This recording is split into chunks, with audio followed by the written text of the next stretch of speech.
Hi, you guys. This is so exciting. Oh, wow. Good morning. Yes. Good Oh, morning. yeah. Good morning. Good morning. Afternoon and Hello. good night. Is my room super echoey? Oh, seems okay. Okay. Yeah. That's good. Well, listen, I am just so in love with tonight's topic, with tonight's guest. I'm so glad you guys are tuning in with us.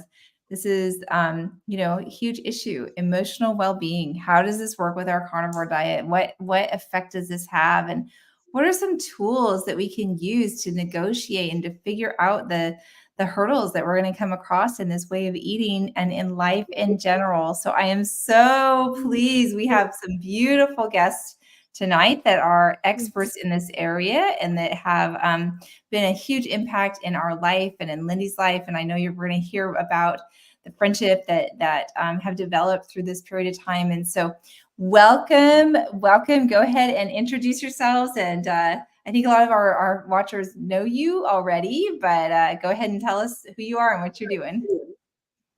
So I'm Anne-Lise of Meat. I'm the female half of the Meat and Marriage YouTube channel. And I'm Tom.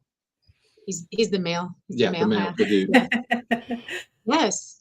We started, and I've got a little slideshow to keep us all on course. So I'm not going to get deep into our history yet. But we started our YouTube channel when Tom was 100 days in, and now he's going on 11 months in. Mm-hmm. So he's never stuck to any I didn't diet, which this is not a diet, No. but he's never stuck to any diet for more than about 2 weeks without being like, what else can we do? It's true.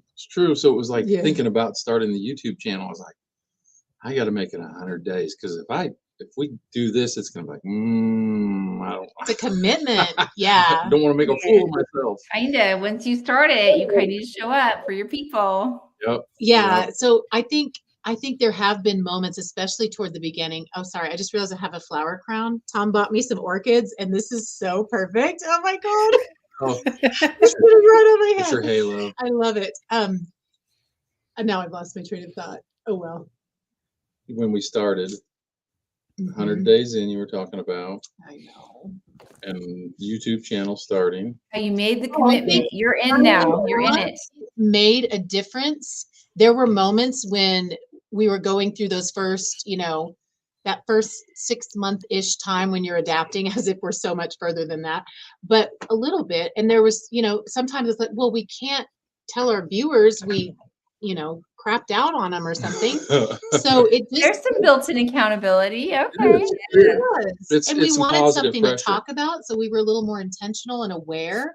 We were always like, what do we talk about this week and what's going on? So yeah, I think when in doubt, start a Carnivore YouTube channel. That's what I always say. Yes. Yes. And then you meet awesome people. Yes. Oh Like my God. y'all. You meet the coolest people. Absolutely.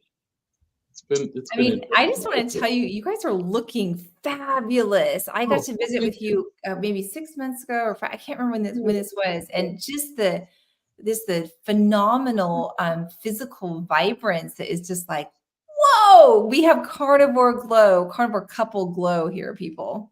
Oh yeah. man. Oh, yeah. We're gonna get into that a little bit more Yeah, later. a guy made a comment on one of the videos today or yesterday. What was it? What did he say? It was something about the wanting to talk to people, and I don't remember. I'll find it. It was pretty interesting, but it was along the lines of just wanting to talk, and you're more energetic, and you are more social and present, and it's so true. Because I would call myself an introverted extrovert, an ambivert, so to speak, and this has definitely put me in more of a place of extroversion, which really is more of who I am. But you feel so much better. Oh my gosh. I mean, the energy, and it just comes out in everything. Like this weekend, I worked both days, crazy amount of hours. I had 30,000 steps both days on my tracking. Each day. Cumulatively. Each day. No, I'm feeling it. There's no doubt about that. I tripped and fell today because my legs were dragging. I'm like, oh, I'm okay. I bounce better. Too. He bounces lighter. It's like He bounces lighter. And But you do. we started, like, I think, Lindy, didn't you and I connect like right after we started our YouTube channel, or had we not started it yet? I don't think we'd started it. It was Yeah, I think it was was around October or something Oh, that we oh, okay. connected. no, I think it was, well, It was a bit You- earlier. you know. maybe Yeah. it was October. I don't know. Feels like forever. But yeah, Yeah. that's the other thing. It's like carnivore, having that carnivore glow and carnivore clarity, and then meeting other carnivores, and it's like, are these my people? It's Mhm. really, really cool. It just feels, I don't know, in some ways, so much easier to connect than it was Yeah. in the past. We have an instant bond. And I mean, we get it. There's just things that we understand when we have made that choice and opened up so much mental health, relationship health. And it's just like, there's a lot of things that we don't even have to say to each other. We just get it. We get it. Because the other thing is, you have to make a very counterculture intentional choice. I don't know anyone who just, well, in my immediate circle, who would accidentally fall into this way of eating. If anything, we'd fall into the more, vegetable based or plant based, whatever. This is not an easy way to just go into, and it's proven neurologically when you have to make those intentional changes, especially when you're a bit older and people are rutting, getting into their ruts, and instead we're going over here and shifting everything about Plowing it all down. how we live. I think that's where there's that bond. It's like, yeah, we are stepping into this brand new way of doing life, and it does, Emily, I totally agree. It's like, we know what that takes, and we know how it heals us, and then we just have that faith and belief in ourselves and in our bodies. It's incredible. And good to talk to people that do know it, because it is weird. I'll be like, well, we're mostly meat, or, which is fine, whatever people do them. But when you cross a certain line, there is something different that happens. I call it magic. I'm just always like, it's magic. It's magic. I don't get it. It's technically nutritional. What is it called? Therapeutic nutritional ketosis is technically what it is, but we just call it magic. But it's more. It is so much more than nutritional ketogenic therapy, which that happens, but so much, and focus on nutrition. I feel like the focus is more on nutrition and less on keto. Yeah, ketogenic, what's going to happen? We're going to go in and out of the ketosis and all that, but being nourished, walking this world as a nourished carnivore is a night and day experience. Oh, it's nuts. Yeah, we'll get into a little bit more in our little slideshow, because I was like trying to, like, we have so much to share, but I want to make plenty of time to interact, because this is our very first YouTube live that we've ever participated in. I mean, we've watched a bunch of them, but so we're newbies here, so be patient with us as we kind of figure out how to do this. But yeah, so you just got to remember to let people talk. Oh, sorry. No, you're fine. The stage is yours. So I bring up They'll never see it. If you guys see the screen do this, you'll know I got kicked under the table. Let somebody else talk. Oh no! Stop! Don't, because if our camera falls, it might disconnect. Jack it all. Let's not ruin it. Well, here we go. The stage is yours. So you just let me know when to click next, and I'll go on to the next slide. So our YouTube channel is called Meat and Marriage, because what we represent is really the carnivore diet, the zero carb lifestyle, and relationship optimization, because those are like the two main things that we stand for. And so it shows up the most in our marriage, because we're the people we're closest to. And we have just already had some really cool experiences with how we use the personality model that we started developing almost 15 years ago now, as we navigate the changes that we're experiencing as we adapted to the carnivore lifestyle and all of that. So let's get into it. Next slide, please, Lindy.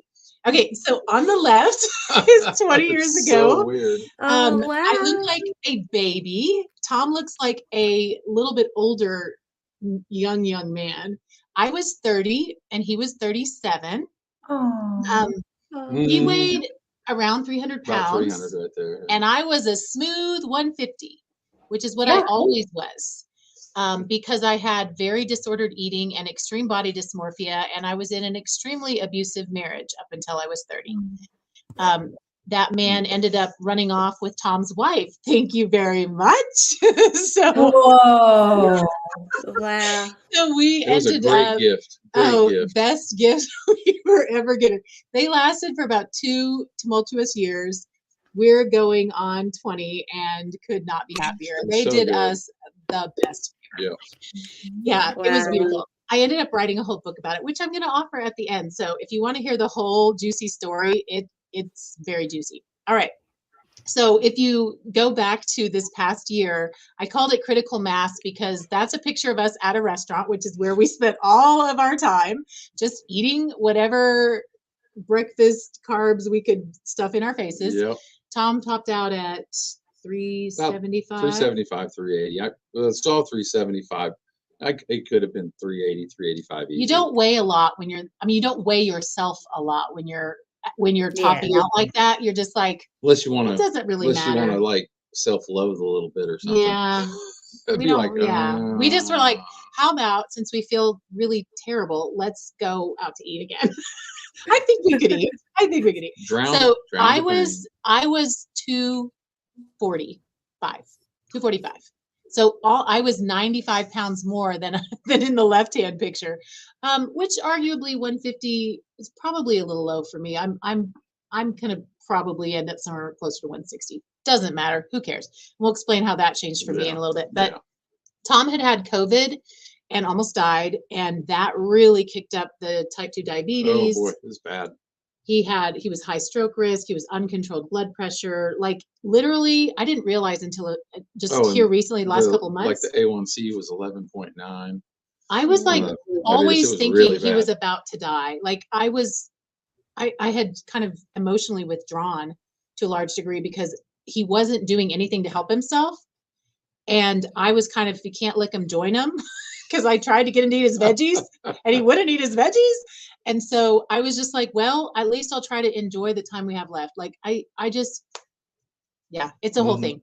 Okay, next slide, please. So here's some before and progress pics on Tom on the left. This is.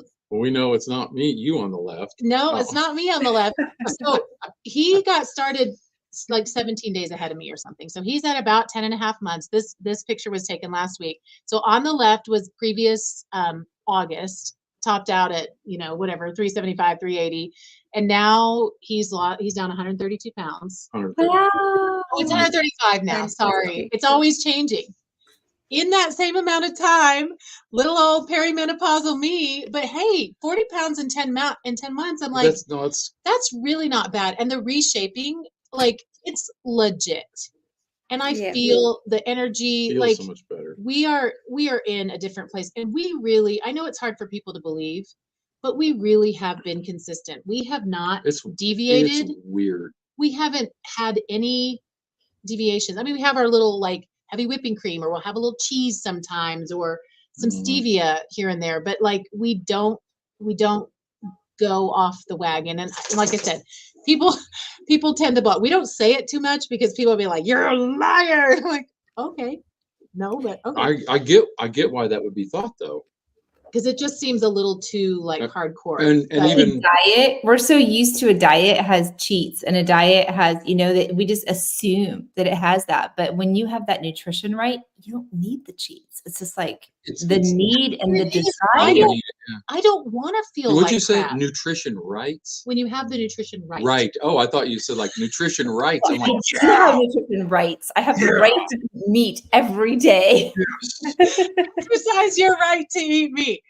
So that's our journey over the past, 10, 11 months. But there's been a lot of things going on emotionally behind the scenes. And this is something I don't hear a lot of talk about, but it's something I am extremely attached to because remember the previous slide where we were talking about how Tom and I got together.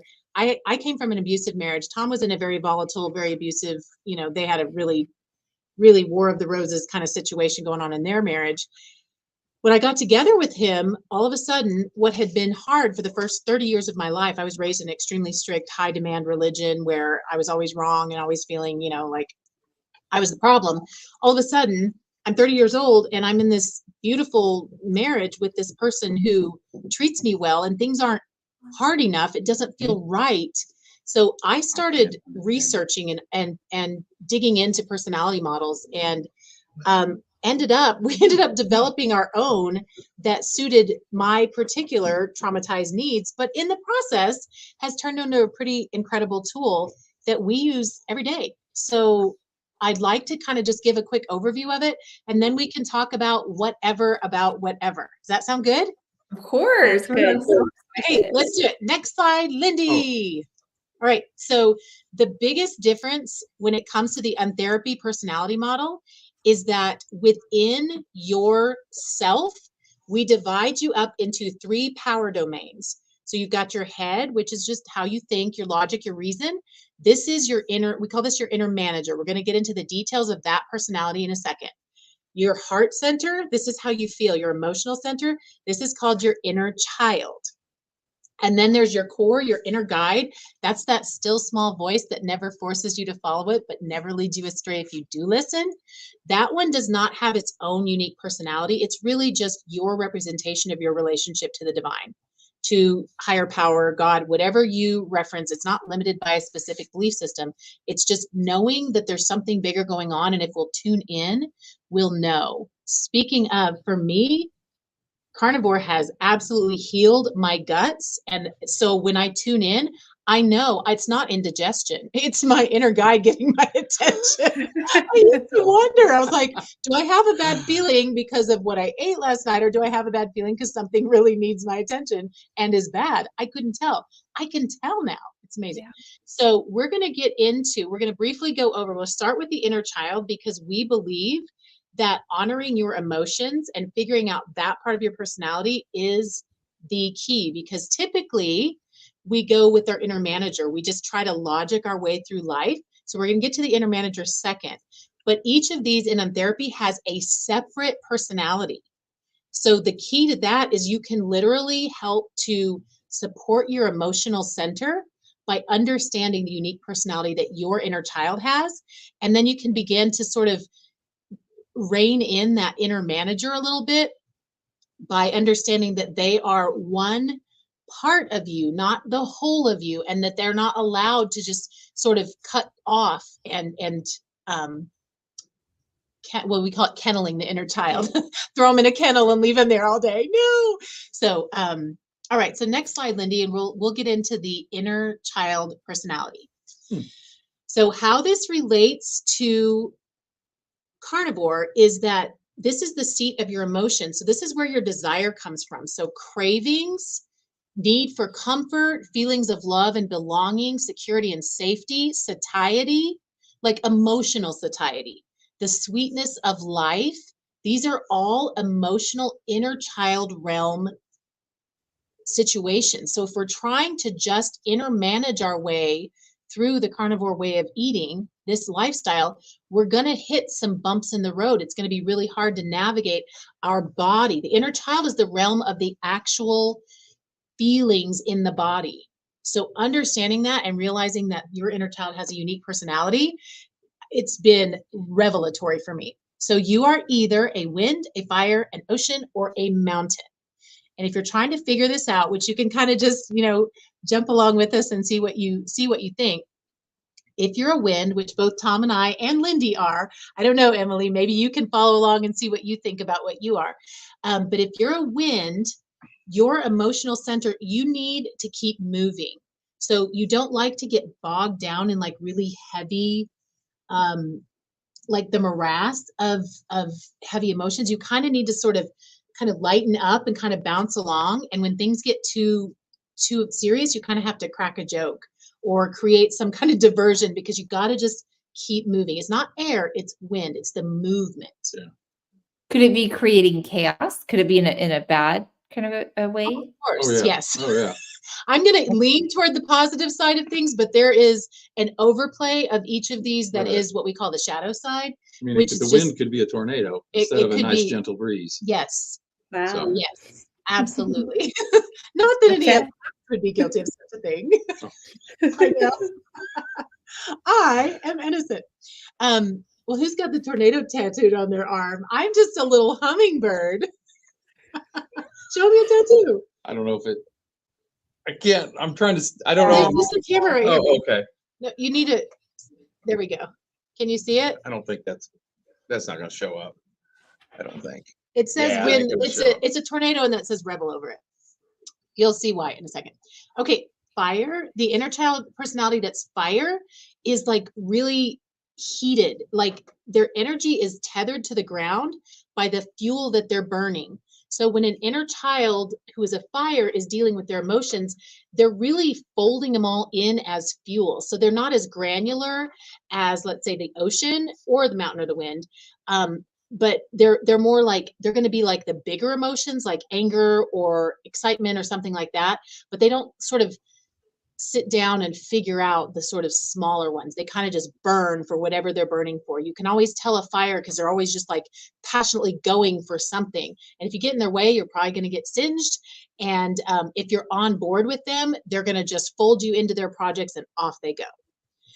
If your inner child is an ocean, the fire and ocean are the two really intense ones. The wind and the mountain are a little less intense. So the ocean is like opposite of fire. Like their energy is surface and down. Like there are no depths too deep for the ocean. So they are the antithesis of the fire in the sense that every single emotion is unique. It is important. It is sacred to them. They do a lot of ruminating, a lot of cycling, a lot of back and forth, like waves and currents and tides. Like the ocean really wants to be with their emotions. So when they have something emotional to process, you're not like the wind kind of bouncing over it lightly and circling back around lightly. You're not like the fire that's going to grind on whatever adjacent project they have going.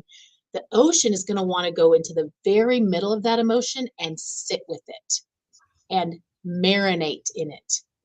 Oceans love, even as small children, I have 2 ocean children, and even as small children, they wanted nothing more than for one of us. We would take turns because we're both winds. We were like, okay, tag, you're it. But they just wanted to sit and have us listen to them. They just wanted us to hold space.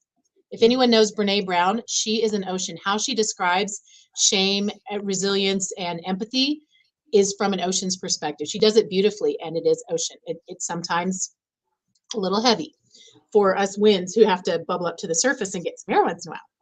The mountain, their inner child needs stillness. They are very self-contained, very independent, very boundary, just naturally, very quiet compared to the rest of us. They need, this is their actual need. I have one mountain, well, no, we have 2 mountain children, the oldest and then the 4th one out of the 5. And they, Tom, tell him what you used to do. This, he's my stepson. Oh gosh.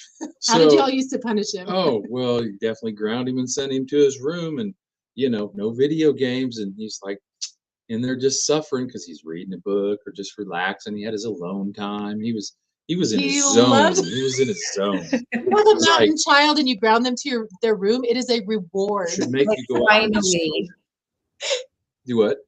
they finally get this need met. Yes, they it's get their, like- yeah. Oh, It still worked most of the time because he would he go calmed kind down of get a then. hold of himself because Yes. he'd get worked up and Yes. I don't know, accidental. Yeah, was so kind it of- worked, kind of but it funny, certainly yeah. wasn't a punishment. So mountains, yeah, Carnivore Key says, I'm a mountain. Oh, I love this. So the other reason we made Untherapy really simple, intuitive like this is because not only did I want to figure out why this was working so well in our marriage, but we've also got 5 kids and we wanted to, connect well with them. And we just kept simplifying and simplifying until it was something you could teach to a child in one sitting. Because I think, wasn't it Albert Einstein or someone smarter than me said, if you can't teach it to a 6-year-old, you don't understand it well enough yet. So I just have kept reworking, and Tom he's just like, he can figure people out so much better than I can. I get all excited and I'm like, oh, you're a this. And he's like, stop, that's not what they are. You just think Just they be are. patient. Just be patient. So it is, you have to figure it out for yourself, but it should feel like coming home. Just like Carnivore Keith just said, oh, I'm a mountain. Like It should feel like, oh, somebody gets me. Oh, Oh, Rosie Rosie runs a Red. mountain too. So Ooh. mountains are typically the most overlooked, the most underrated or estimated, because they're not going to be like me and like, blah, blah, look how great I am. Look all the things I know. They're going to be quiet. They're going to be introverted. They're going to watch and learn and figure out how to maintain their structural integrity throughout their life, through any given situation, just as maybe she's an ocean. Yeah, oceans are methodical, deep. They care. You can't not care. If you're an ocean, you can't not care about all the things, even things you didn't think you'd care about. You will develop a capacity to care about. The breadth and depth and width that they can care is just mind blowing. I run the Untherapy Academy, where we interact with this material and teach it on an everyday basis with, I call her my business bestie, Kristen McLeod from Oklahoma City. And she is an ocean. And that girl, there's no bottom to it. Like, we can just go and go. And sometimes I'm like, okay, gotta, which she knows what that means. Is she So the one like, that's my like Wendy's tapping? Is she the one that's like a tapping practitioner? Yes. Okay. Yes. I remember. Yep. Cool. Yeah. So she brought the whole healing arm of things, which is more what we do in the academy. So it's just women in there at the moment, because I think for men, sometimes we get a little bit too woo woo, but not all men, just No. most. Anyway, so that's the inner child. So that's the part of us that when we feel like we need to be nourished, that's our inner child crying for nourishment. So I have literally had moments since I started carnivore where I have shed tears for how poorly I nourished my inner child for 48 years. Yeah, yeah. I relate to that. We didn't know. It's okay. We didn't know. It is okay. We didn't know. And now that we do know, because when you know better, you do better. That's right. What's her name said that? I don't know. Can't think of her name. The poet, the amazing poet. I can't think of her name. So we didn't know better, but that's another reason why for me, it's pretty easy to stay compliant, because I know what I'm taking care of. I have this windy inner child. I've named her. She's got a whole persona. So like, I can relate, and I don't want to poison her anymore. No, thanks. Yeah. Poor thing. She's a victim to, my inner manager's whims. No, thanks. Speaking of, that's a good segue. Next slide, let's get into the inner manager's personality, because we have a whole separate personality going on up top. And before we get into the specifics, this is the part of us that includes our family and social programming, including our trauma, like body dysmorphia. Anyone? Yes, please. I'll take 2 helpings if you don't mind. What we're supposed to eat, what size is lovable, what health equals, what the best kind of foods are. For me, vegetables were the top of the hierarchy. I mean, my father's a soil scientist, and a good one, and he was doing organic farming before organic was cool. And so I grew up, we had our own garden. We did all the things. Like, for me, vegetables were superior, and I was superior because salad was my favorite food. Which was a clever disguise for, let's get as many seed oils in my body as I can with all of these awesome salad dressings. Let's see if we can hide that Funny. so we don't have to taste the romaine. I think I was onto something when I was a kid. I hated vegetables and tried to get. What do I always say? You're always right. I always say, you're right, you're always right. But I only say it after I have thought I was right for at least 10 years.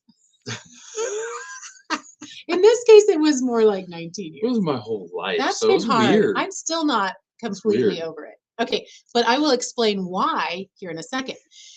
So, because the inner manager is really the problem. Now, we don't dislike our inner manager. They're bless their hearts, just trying to manage our life. And they had to come online really early for most of us.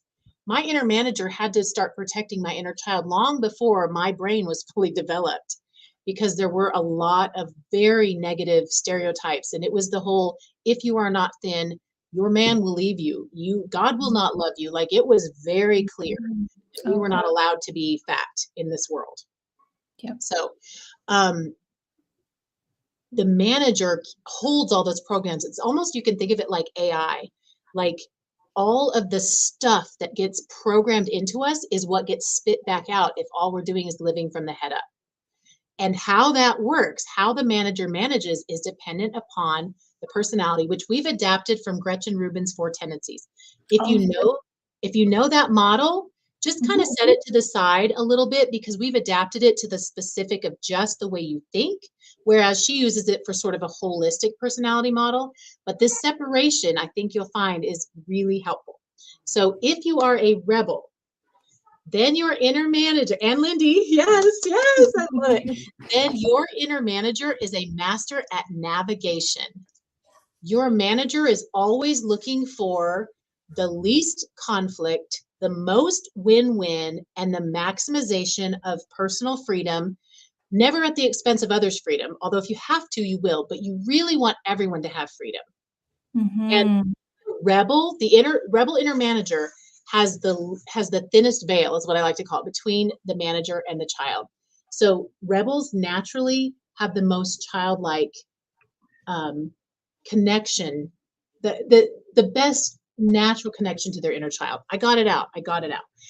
So we're going from most connected to inner child to least connected, or the thinnest veil to the thickest veil. Yes, I'm the worst. It's just the worst. Okay, doesn't matter. All right, so next is obliger. So an obliger inner manager is focused on getting that 5-star review. They are the hostess with the mostest. They're the one that is going to be the quintessential companion who always wants to accommodate, to give, to show up. Now, side note, like I mentioned, this is adapted from Gretchen Rubin's. Uplifter. Right. If you take her test, a lot of rebels, especially female rebels, will test as obliger, because their manager has figured out, if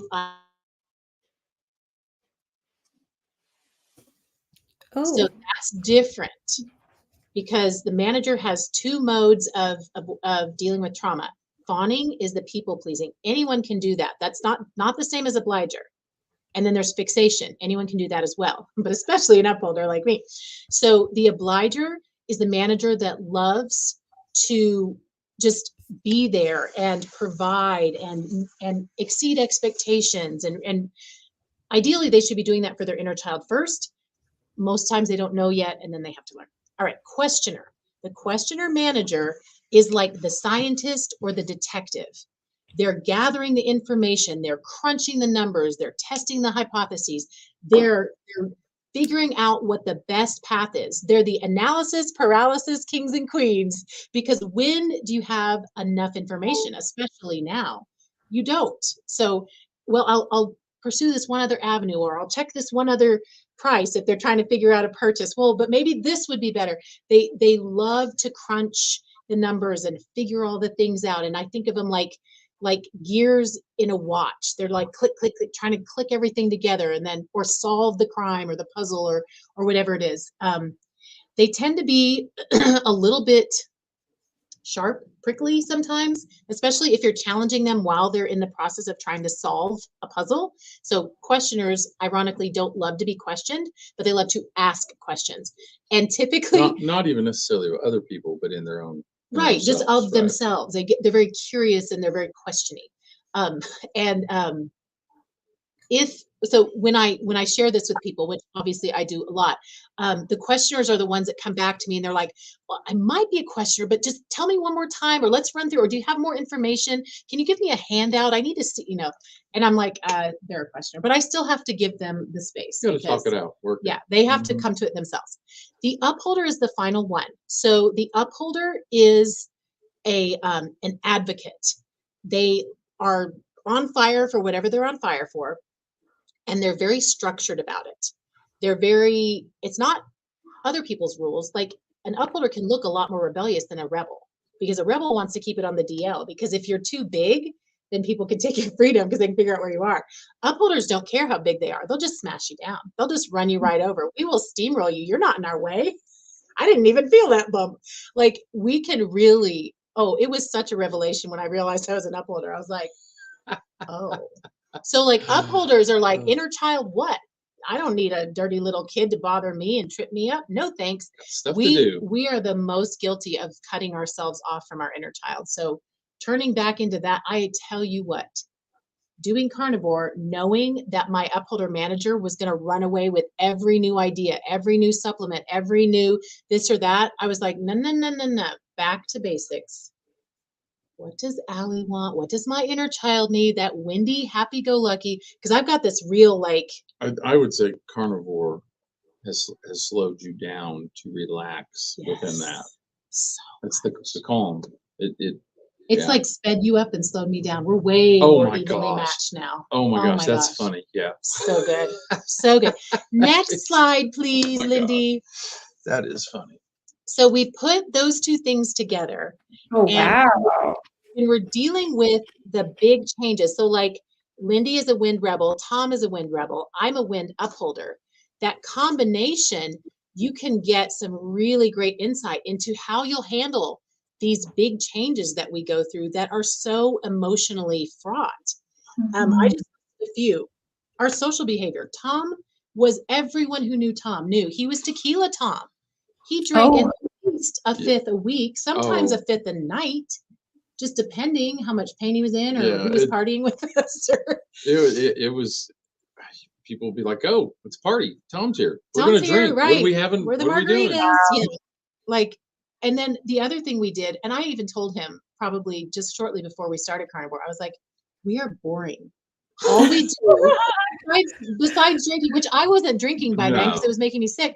But so he was having a blast. I was just like, well, this is no fun, but whatever.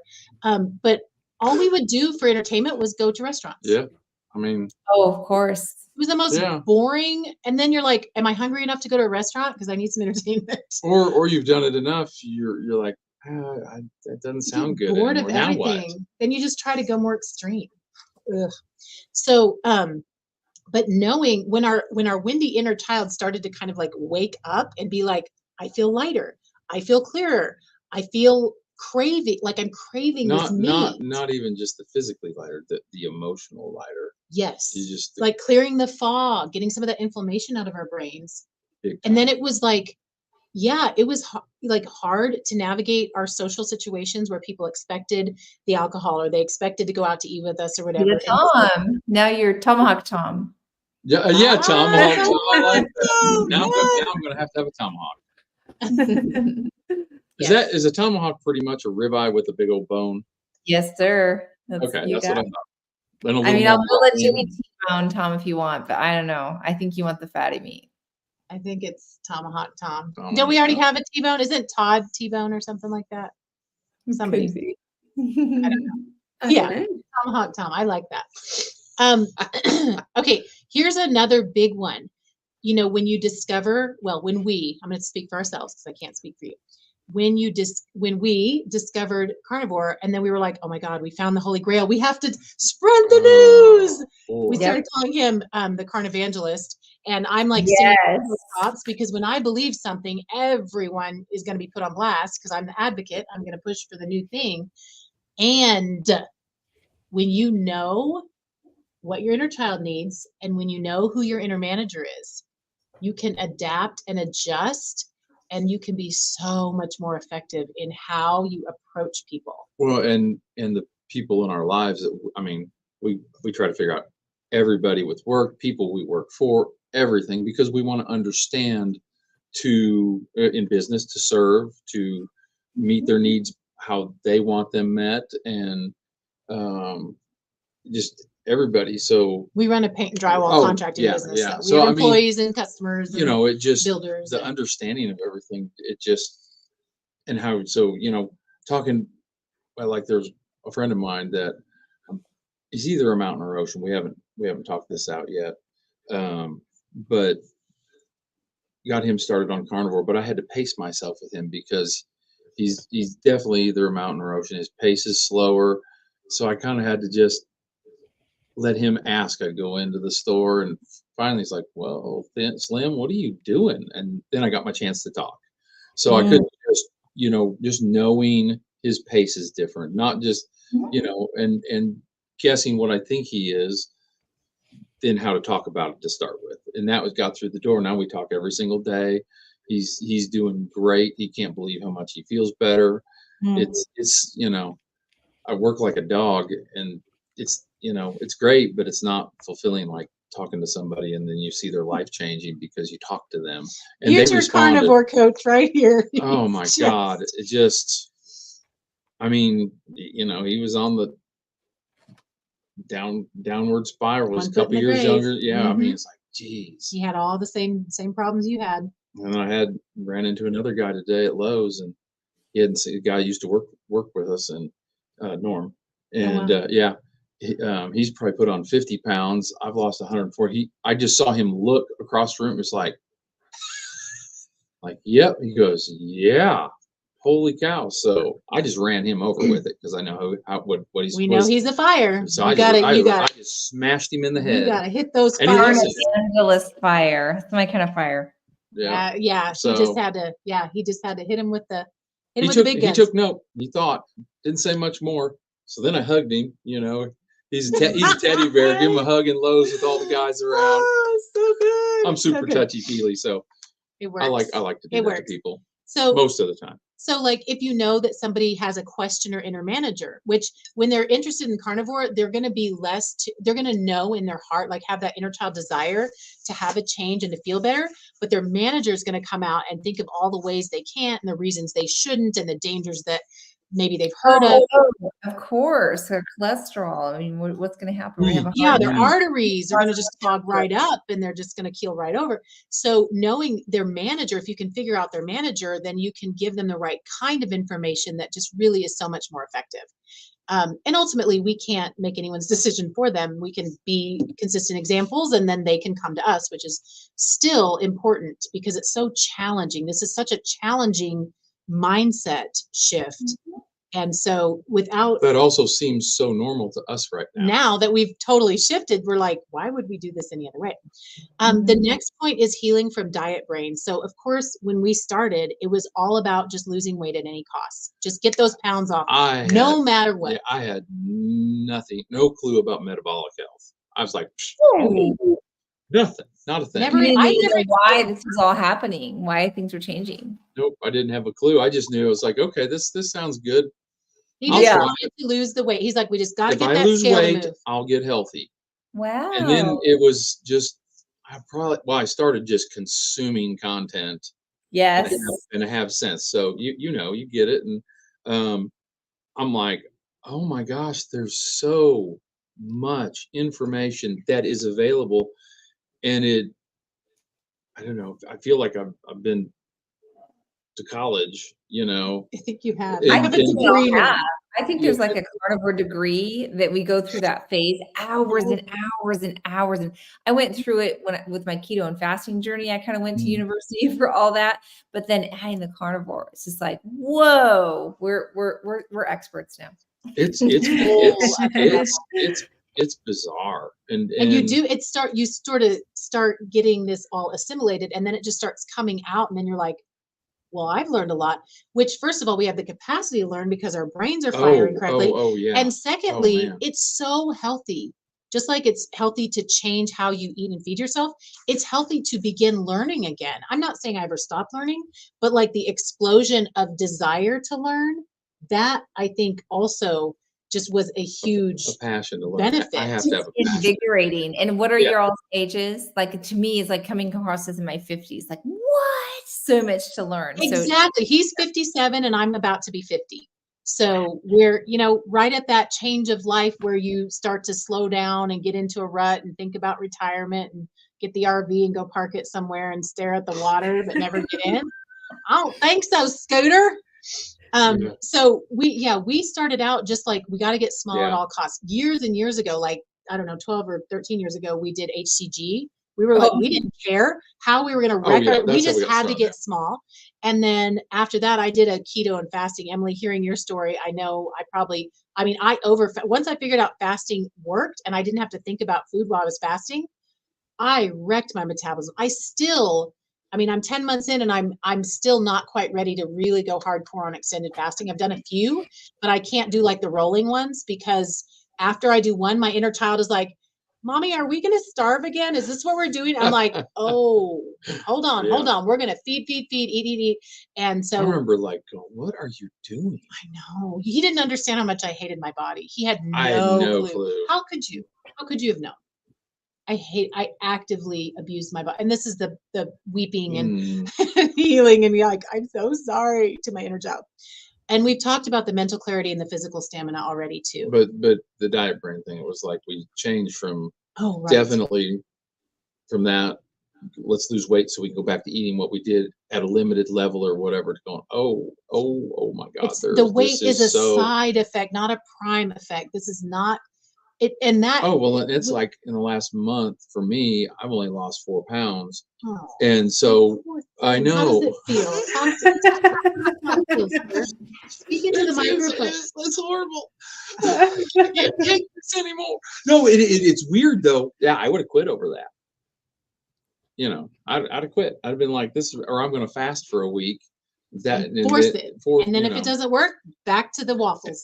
Yeah. I mean, so this has been a big shift in a great way. Even I was talking to my friend about that. I'm like, I was like, yeah, it's kind of weird. It was 29 days, 4 pounds. And I'm like, that if you keep going at that rate, I'll get there. Well, in 10 months, you could get 40 pounds off. That's what would happen at that. Isn't that awesome? Yeah. Like his whooshes where he'll just like drop 10 pounds in 3 days and then keep it off. Like that very much challenged my diet brain. I was all high and mighty. I was like, honey, you just need to focus on your health and not worry about the numbers and don't get on the scale. And then I was like, oh, someone needs to take their own medicine. Now 40 pounds in, when my body is reshaped and I'm down several more sizes than I should be at just 40 pounds lost from past experience, because I've got the muscle tone, things are drawing up. I'm having a blast in my life. Right. So when this buddy of mine, when I told him that, he's like, we do that. So he was like, wow, that's awesome. Congratulations. And he struggles with the scale. And, you know, but I think we talk about it and I'm just real open. And I think I think it's just helping him flow. And, you know, I think that's another thing too, that in the carnivore, people coming into watching like something like this, or any of our videos that we put out, or y'all's lives, whoever, people don't trust that we're being honest a lot of times, you know, from comments we get. Too good to be true, or like we're just. But something does change from the diet brain to where you learn about health, actually, which, like I had no clue about any metabolic health. And I think in a lot of ways you're more educated than me. I really believe that, which is not our brand. No, it's not. We have so shifted. But you know, when my doctor was saying you need to get on insulin, your A1C is 11.9. I'm like, yeah, whatever, yeah. I don't know, what does that mean? And then he didn't have any urgency. I didn't even go look at it until I started this, and that was like a year later, and then it just started plummeting. And she said, you need to be my poster child. But I've never had anybody come off of their A1C like that, but she had no interest in what I was doing. What is your at the last 5.4? 5.4 now. Yeah. So it's just interesting. It's just the standard. It's just such a leap. And so you when you're this way, here's your pill. You do this, here's your pill. Nothing. You know, I don't know how many times I've heard it said. You take your dog to the vet, they ask you what you're feeding it. You go to the doctor. We go to the doctor, they go, what medicines are you on? And nobody ever tells you to lose weight. You know, even for that, lose weight, they just say, you know, low fat. Well, the point is they don't focus on or metabolic health or teach you anything. It's like, if they started with, here's what's going on in your body, here's what's this, and this. Put a little real fear into you and a little hope into you also, in, you know, both things. I might have listened, but I've never had anything to listen. So this has just been really bizarre. Anyway. And TBH, I didn't know what to tell you either. I was just like, eat more veggies, honey, you'll be fine. And I believed it. But and I literally felt so guilty after I really, 3-4 months in, when I realized like my oxalate detox was so severe, and I was like, oh no. Because when I met him, he wouldn't let anything green pass his lips. And boy, I got him doing, all kinds of stuff. And then I was like, wow, yay me. What kind of dressing we got for that salad? Right? Need a lot of it. And so the mental clarity, and we've talked about the physical stamina too. So what was your average step count last year? or like before you started carnivore Well, daily step count was? it went from like 3,000 and then last year to like 17 and or not 11. And now I'm like 18,000 for this year. A day. On average. This man goes from 5:30 in the morning till usually, we got home early to be on this call at 8, but he's usually not even home by 8. We're going to do a video this next week called Carnivore Saved My Business. Oh, because after the more sick he got, the less he could be involved, and he was running the thing, and I didn't know what to do, and I couldn't think straight. So it was make tanking. plans right. We were about to have to close the doors, and I mean, to turn something around like that, miracle. How costly is illness? You know, and people say carnivore diet is expensive and meat's expensive and things like that. But yeah, when you get your capacity to work back and capacity to thrive in your business, like, wow, game changer. To run a business, to run all these people. A physical business, you know, where you're going hard and you've got to encourage people to go hard. So it's a little hard to be that example. Yeah. But with just talking about that, when you said that, Emily, about like running a business and the energy and the minds, the clarity, but just straight costs. We did an analysis of straight costs for our food and medicine. off the meds, $900 a month. It saved us. Wow. That was at the time we did it. I think it saved us probably just a little bit more than that. We're probably not for a little sure. more, right? Because we eat less of the frills now. Yeah, so we just a little more like straight. But I mean, $900 a month, that's $9,000, you know. Already, yeah.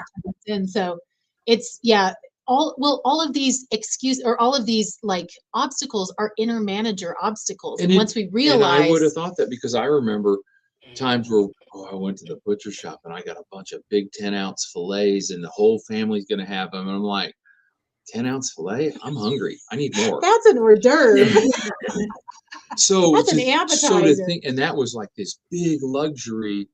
It's weird. And then of course you had to pile on potatoes, and you had to have a side of veggies and a salad and all the things to fill you up. Yeah. Always tequila. Can you imagine? Okay, next slide. And we'll get into our questions here shortly. Oh, we are. Oh. Let's see. Is there one more slide? Awesome. Nope. I guess that was it. Okay. I had one other slide in between. So you can email us. You can find us on our Meat and Marriage channel. And then we've got a couple upcoming events. I've got a workshop May 13th for couples that Tom and I are going to teach together. Aww. So it's called Untherapy for Marriage. So and you don't have to bring your spouse, but it would be a lot of fun if you did. People have to have read your book before they come? No, absolutely not. Nope. They could get something great out of it just showing up. The book's interesting and entertaining. I wouldn't call it highly educational. It's not like, it's more how we came about. How we got It's here. like more in detail of how we got here. And it does stuff. Yes, the backstory, and then it does have a bit, but kind it's of the not why. The why of it. Yeah. So that's the other thing. If you want, I think we're going to have a link in the chat for both how to sign up for the workshop. And then if you want to buy my book, you can get, if you buy it through that link, you can get a signed copy from me, subscribe to you. And if you use the coupon code Carnivore, you get a nice little discount. Oh, I love that code. Are you bringing these? We're going to meet you in Texas. Are you all bringing a box of books to Texas? Yes, we are. Okay. Yes, we are. Oh, you had thought about I hadn't thought about it, well, but Emily did, and I'm a fast decision maker. I'm with you. We're bringing a box of books. Absolutely. Oh, Sarah Mai says the book is awesome. Yay. She's Tom's niece. Yes, my lovely niece. And she lives here locally. And she and her husband, it was so crazy because we had never met them as adults. It was a whole big thing with Tom and his brother estranged, whatever. Reunited story. But her husband they're carnivore. I was like, of all the people in all the places. Whoa. And he's got all kinds of like PTSD and stuff from being in the military. And so we're going to have him on our channel interviewing and just talking about how that meat has healed all of his health issues and stuff. It was like, what are the chances? We're related to them. We have never seen them as Their adults. family. Yeah. We meant have to Carnivore be. family. So now, like, we're so busy. So we had 2 dehydrators. We gave them one. We went in Oh. halvesies on a meat slicer. So now Yeah. we just have to send them a big chunk of meat. They'll slice it up and make beef jerky for us and send it back because Oh, they're No started way. Have working. y'all tried the ones that taste like potato chips? It's pork loins with a Oh, powdered. no. Yeah, my friend Audra, I don't know if Yeah. you guys know, I think she has them on hers. It's called All Things Audra on YouTube. And a different friend kind of discovered this, but yeah, this is like the trend. When I went and hung out with all my peeps at a retreat that Rebecca had going, a carnivore retreat, they had like in the back of their, car, like we'd sneak out back, like you were going out to get something naughty and get a swig of some tequila or something. Smoky duty or something. And I got in the trunk of my car. I've got carnivore potato chips, and they're so good. They're thinly sliced pork wow. loin, and it's a powdered salt that they kind of dust. Oh, that And- does sound good. Yeah, it's good stuff. Wow. Well, I have my little custard culotta cold egg drink that I take with me to work because Oh, we have been hearing so much about this colada. We have to hear about this. This is so good. Yeah. okay, do you want me to walk you through the recipe? Yeah. Lydia and I talked about doing a live or something to show it, but we're not set up for that right now, obviously. I had need mine it. already. Oh, I was I finishing. was eating it before our SBG call, and it was like, oh, I know what that is. It's an egg colada. Yes. Yeah. So I have to give our friend Joe Barnett in Washington, upstate New York. That's where he is. So Washington, upstate New York. So he's another person that Tom converted to carnivore. He's another wind rebel, and so but I had created this drink because I needed a solution that was on the go, easy, that I could just drink. When I'm working, it's kind of hard to sit down. I don't like cold meat. I mean, beef jerky is great. Like That's a different. cold burger or steak or whatever. I don't like it cold. And, I'm working on a construction site. There's nowhere to warm it up or to sit down and chew. Like I'm a very slow eater.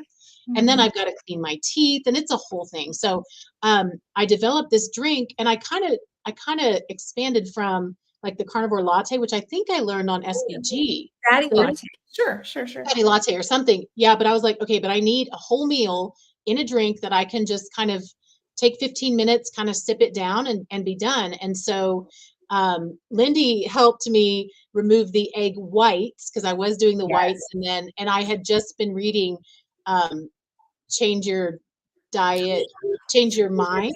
Change Your Mind, Dr. Georgia Ede. Yes. Oh, it is like everyone who's watching, if you are asking for one book, if you're like, what book? I'm interested in carnivore. I'm interested in what low carb or zero carb lifestyle can do for me. That is the book you should read. It is 100%. New. It just came out at the end of January. Everything's like primo up to date. You can go on all kinds of rabbit trails because she references everything. This woman is a genius. If I ever met her, I'd probably just faint dead away because I'm like a huge fangirl. Yes. And she's so brilliant.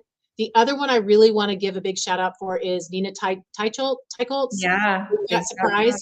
That if you want just like the history of how we got so effed up in our eating and all of that, I've read a bunch of them. She's got the best one, a Big Fat Surprise. Agreed. But if you want, oh my God, if you want a book that makes you feel like no matter what you do, you are going to have a good time nourishing your body, you need to read Change Your Diet, Change Your Mind. Because here's the other thing that Tom and I have recognized. Once your brain works, you can life again. Lindy always talks about how she got her life back. It's because she got her brain back.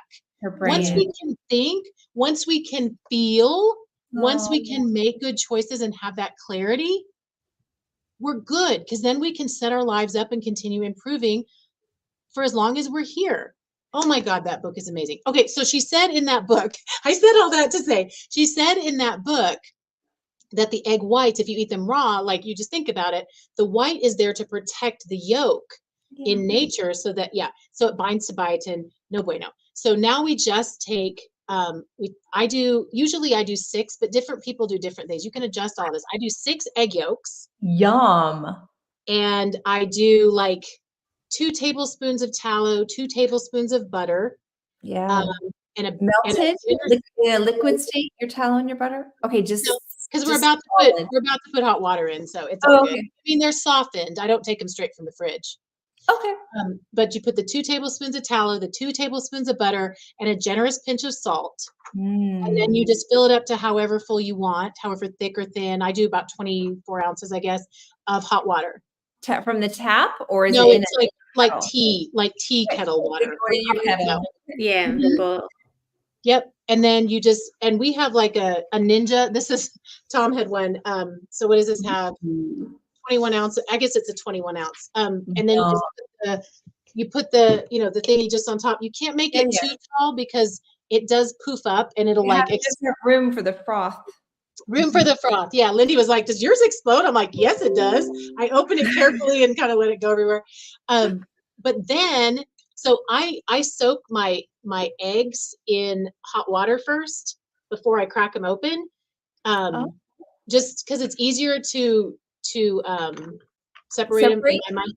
Yeah, when they're warm, and then it just feels like everything blends together well. Like I tried it one time with not hot water. Don't fall for that trap. You have to make everything nice and hot so it emulsifies well. But then you can, what I do, sometimes I make it the night before, but I'm usually not that organized.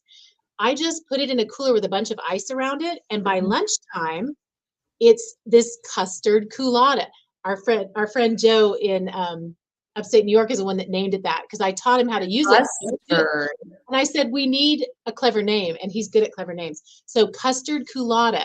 So it's this cool, to me, it doesn't taste like egg at all. I mean, it tastes custardy, but almost like a rich, milky kind of, oh, and I do put a splash of vanilla. And sometimes I just put a little dusting of monk fruit. Tom uses stevia because he's a naughty boy. I'm just kidding. You're not a naughty boy. But he'll put some stevia in it or whatever. Well, he doesn't do the culottes. He'll do it in his, kind of makes like a carnivore latte situation, a fatty latte. But anyway, I'll put a dusting of monk fruit because not enough for it to be sweet. I don't like the sweet taste anymore, which is crazy. I think it's because I have so much sweetness in my life. I don't need to have it. Oh, honey, you guys are so great. Oh my God. So that's the custard culotta. 6 eggs, 2 tablespoons of tallow, 2 tablespoons of butter, generous pinch of salt, couple dashes of vanilla, fill the rest up with hot water. If you want to put a dusting of something sweet and that works for you, do it. If not, I know for some people that triggers a whole thing. I don't get any trigger from it because I just don't like the taste of sweet anymore. I've tasted his and I'm like, what are you doing? But he also shake it up then. If you bring it in your cooler to work, you just shake it right before you. I'll shake it a little bit, but it doesn't even really need it. But I do just because there's maybe a little froth left over on top. And I've never tried it in that state before. The cold? Yeah, you've only given me the hot. Why do you think it's called a culotta? I don't know. The custard is not the texture. The custard is the flavor. Custard is the flavor. flavor. It's still like you told me about custard. I wanted it to be like Bella's egg custard, but that's not where it's not. go. No, it's not the egg custard. Yeah, I did try the egg custard one time. It was too plain for me. Yeah. Well, it's better if you make it with bone broth, or you have to put butter on top and a little bit of salt. So I have all the tricks how to do that one. I did it just or you can make it with just the egg yolks. That would make a difference too. And what do you do with your whites? Just toss them? I just toss them. What do you do with your whites? Sometimes I got stuff. I have a recipe. I have a cookbook on Bella's channel on SPG, and so have I looked at it? No. Well, I need to download it. Honestly, you can make croissants. I have a croissant recipe in there. I'm gonna A croissant out of egg whites and butter, of course. Well, I'm gonna have to have Sarah's husband Troy make those because I don't cook anymore. Yeah. Oh my God. So literally, I used to do all the things around the house, all the things. If anything was going to get done, this person was doing it because that person was passed out on the couch. Yeah. Now he does pretty much all the shopping. He cooks whenever. He cleans all the time. Whoa. He's 20 years. This is a new person. And he's like, what? This is normal. I'm like, yeah, okay, but no, this is new. It always was normal in my head, just not. It's what he wanted to do. No action because I was dead. And turns out, if you don't actually do it, I don't know it can be done. I know it doesn't count, does it? dream life. You guys are so adorable and you're so into each other. And now you just have like all this energy to just keep pouring into your life, each other, your, just your missions. Like so. Oh my God. Do It's you know exciting. how many times he calls me cute in a given day? What, Do you want to talk about your testosterone level? Do we want to talk about that right now? I kind of do. Okay. What was it the lowest that you remember before Carnivore? About 250. And what about the last time? 757. Yeah. dude? Maybe we'll check and see if they'll give you some testosterone. And then she they were like, laughed at- no. Yeah, I was just like, man, am I dead? Yeah. I'm like, and it's like all of a sudden I'm like, you smell good, you look good. It's like, it's like come back. Not that she didn't, it was like coming back to life. Oh, Plus, I do look a little cuter now. I mean, arguably, that's a little never cuter. been an issue. I know. He's always treated me so well. But right. yeah, it is. I'd heard that would happen. Yeah. Okay, whatever. I didn't even really think it would because I think it was, the last appointment I went. I'm like, why don't you check my testosterone level? Let's consider getting on some TRT because, and then it was like, oh my gosh. Came back. I'm like, well, gee, because I got the blood work results before we had our follow up, and He's like, well, she's not giving me any of that. I don't need any, I guess. No. My was thinking different already, so Yeah. And that contributes to strength and stamina and just mental clarity. It's like his hormones are in balance. Speaking of, when right before I started Carnivore, I think he was like about to demand a recall because I was hitting like the throes of perimenopause with hot flashes and just the loss of emotional stability and control. I was just angry. I was frustrated. I was having a bad day every day. All day. It was rough and I couldn't control it. And I was like, I felt like I had the invasion of the body snatchers. I didn't know what had overcome me. And I mean, it's kind of almost hilarious now how easygoing I am. I know I like catch myself. I'm like, this isn't bothering me. What?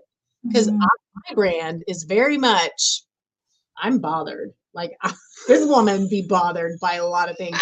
And I'm just like not bothered. I just, it's not worth it. Whatever. Nice. I kind of like it. Like, we're both wins, which is nice if you can stay tuned into your inner child. But the second you trigger, you're up in your manager, and he's over there like, okay, let's navigate this. Let's all chill out and find a way for us to all get what we want. And I'm over here like, everyone dies today. Yeah. I just want heads to roll. I would be vicious. And I just don't have that gear anymore. I really have slowed down. You have. I am so much nicer. And all my like perimenopausal symptoms, like even the hot flashes and just all of it. Like I'm moving into menopause. Like my cycles are way spread out now. It was bizarre how hot it would get in our bedroom just because of heat. And of course, wow, you were your own furnace radiating. And it's heavy, with the weight of that and running an air conditioner and a fan extra on top of our normal AC, and we were in the winter. We could hardly even enjoy like going like for a weekend vacation. We had to spend so much energy thinking about what kind of place we stayed. Would they have a good enough air conditioning? Would they have chairs that would not break under his weight? Like you just have to think about a lot of things that we don't have to worry about anymore. Yeah. Which Cool. Very nice. I think we've got some questions. You want to go through those? Yeah.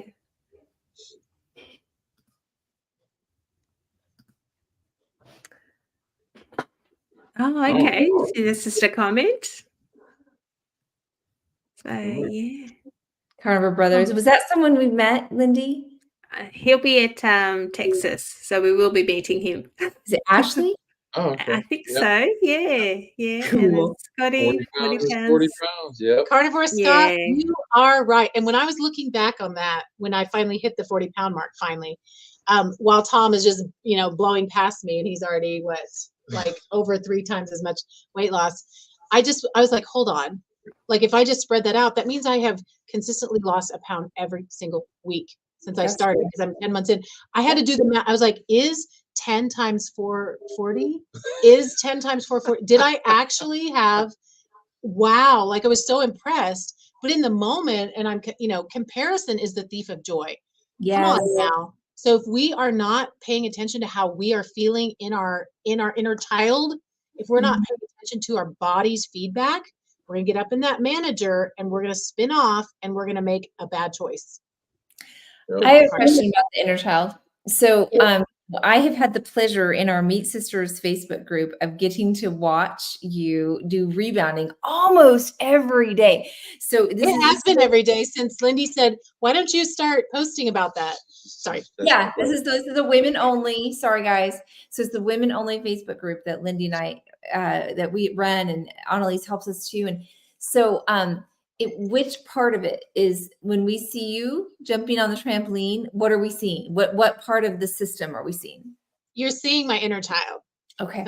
That is my windy inner child. That is quintessential wind. So my manager loves the rebounder because of all of the benefits, all of the physical, mental, my lymphatic system. And I'm like, that's what gets me on it every day. Cause I'm like, I know how good it is for me and I have all the reasons, but my inner child is the one that comes out to play and like wants to go back because that was fun. Let's do it again.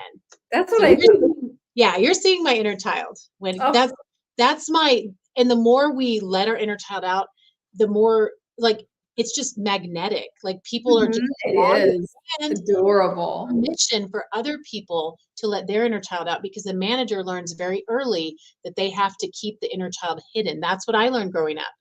My household, my dad is a mountain and he was very religious and we were to be quiet. And so my windy little crazy self was not allowed to bounce anywhere. And so I grew up just trying to be quiet and small. And I don't have to be quiet and small. I can be big and joyful. And that is definitely the inner child. Great question. Love it. Yeah. Oh, I think, sorry, Michael, go for it. Leap of faith. Oh, wow. I just posted something on the forum about this. I'm a big believer that the toxins we release on this diet carry with them a memory of the emotions we had when those toxins were sequestered. Absolutely. Have y'all heard this, Emily and Lindy? 1,000%. I learned this as a faster. That's when I learned this lesson because you detox a lot when you're doing fasts. And it was the poison that went in with it. It comes out. And from my experience with fasting and things like that, is that it comes out and there's a lot of tears. Tears is like the lubricant that this stuff releases through. It's so much healing. I truly believe, like I talked about grieving how I had treated my inner child. I think that has happened at times when I have sloughed off a layer of whatever fat was stored, especially in the belly. It hit me. I've been storing and protecting my guts, and almost like padding myself from my inner guide intuition. And I was just like, well, that's big. Totally believe that leap of faith. Absolutely. Even like for me, some aches and pains would come out at a certain level. I knew you too, huh? So yes. Again, this is in my fasting world, so I don't want to go on and on about that. But old injuries would hurt at the site of the injury, and so for me, there was kind of some low back kind of stuff. There was my knee that had a meniscus tear. When I was deep into a fast, I would feel it. It would get achy, and now I can't even tell you which knee it was that was torn. So absolutely, yeah. Because I'm dealing with a shoulder thing with injuries right now, and years of damage doing drywall, but wear and tear. But it's still one of those things where I think there's something going on too, because it's deeper healing, because it spiked up. Oh, really bad after you started. And I'm able to go about as hard as I could go when I was about 30 when this happened, and so it's kind of a weird. I know right where I was. That's where I was at my weight. It's really strange. It's like or even so that was a great point. Plateaus also, like he would plateau at places where he had been that weight for years, which is probably what I'm doing too, honestly. And I'm at a point now, like in that weight realm, I'm about to be in an unknown territory that I can't even remember. Like back to before you were 18, probably, or something like early 20s, like early to mid 20s, somewhere in there. And so I'm 3 pounds away from that. It's But you were in your 20s. Yeah. So this is just so nuts. it's also brought up, like, thinking about a sequestered comment, emotions. I don't know. It's almost like I feel like Superman in a way right now. It's like, freaking machine.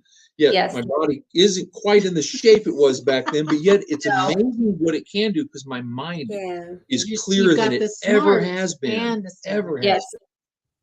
Like he was so severely ADHD. I even 20 years ago, I developed a habit of saying my ABCs while I waited for him to get around to his point.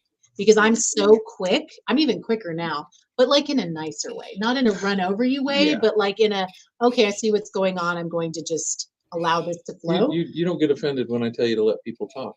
No, I thank you because I don't mean to run them over. I'm just excited. But I would start saying just reciting my ABCs in my mind while he got his thoughts together. And then, like, especially more recently after COVID in 22. Oof. And it just, I mean, he would literally sit for hours in the morning, just sort of like, he's like, help me, I can't think, help me. It's getting scary. It was bad. It was getting downright scary. And once again, I had no clue that this was going to fix that. And that you would come in touch with so much of your power. I don't want to get all woo-woo or whatever, but I just kept on No. thinking when you were describing that, I was like, it's like your masculinity is restored or whatnot. And it's like you just have this power that coming upon, and that's just a beautiful thing. I really Thank love you. It is. Thank you. Yeah. Okay. Hi, Debbie. Have MS, walked today 122 feet. I contribute that due to the Lord Jesus Christ and started the Carnivore Diet at 300 plus pounds. I hope I can sustain this. Oh, wow. That's awesome. That is awesome. Sustainable, the first sustainable food plan I ever came across. Yep. Yep. Same. With so many benefits for MS. Oh, That's yes. right. I mean, and I've just been learning about that too. I mean, I can't speak to it since I haven't Specifically, right, but- personally, but and it's about consistency, finding your tribe of people who will keep helping remind you on the days when you're like, why am I doing this? Yeah.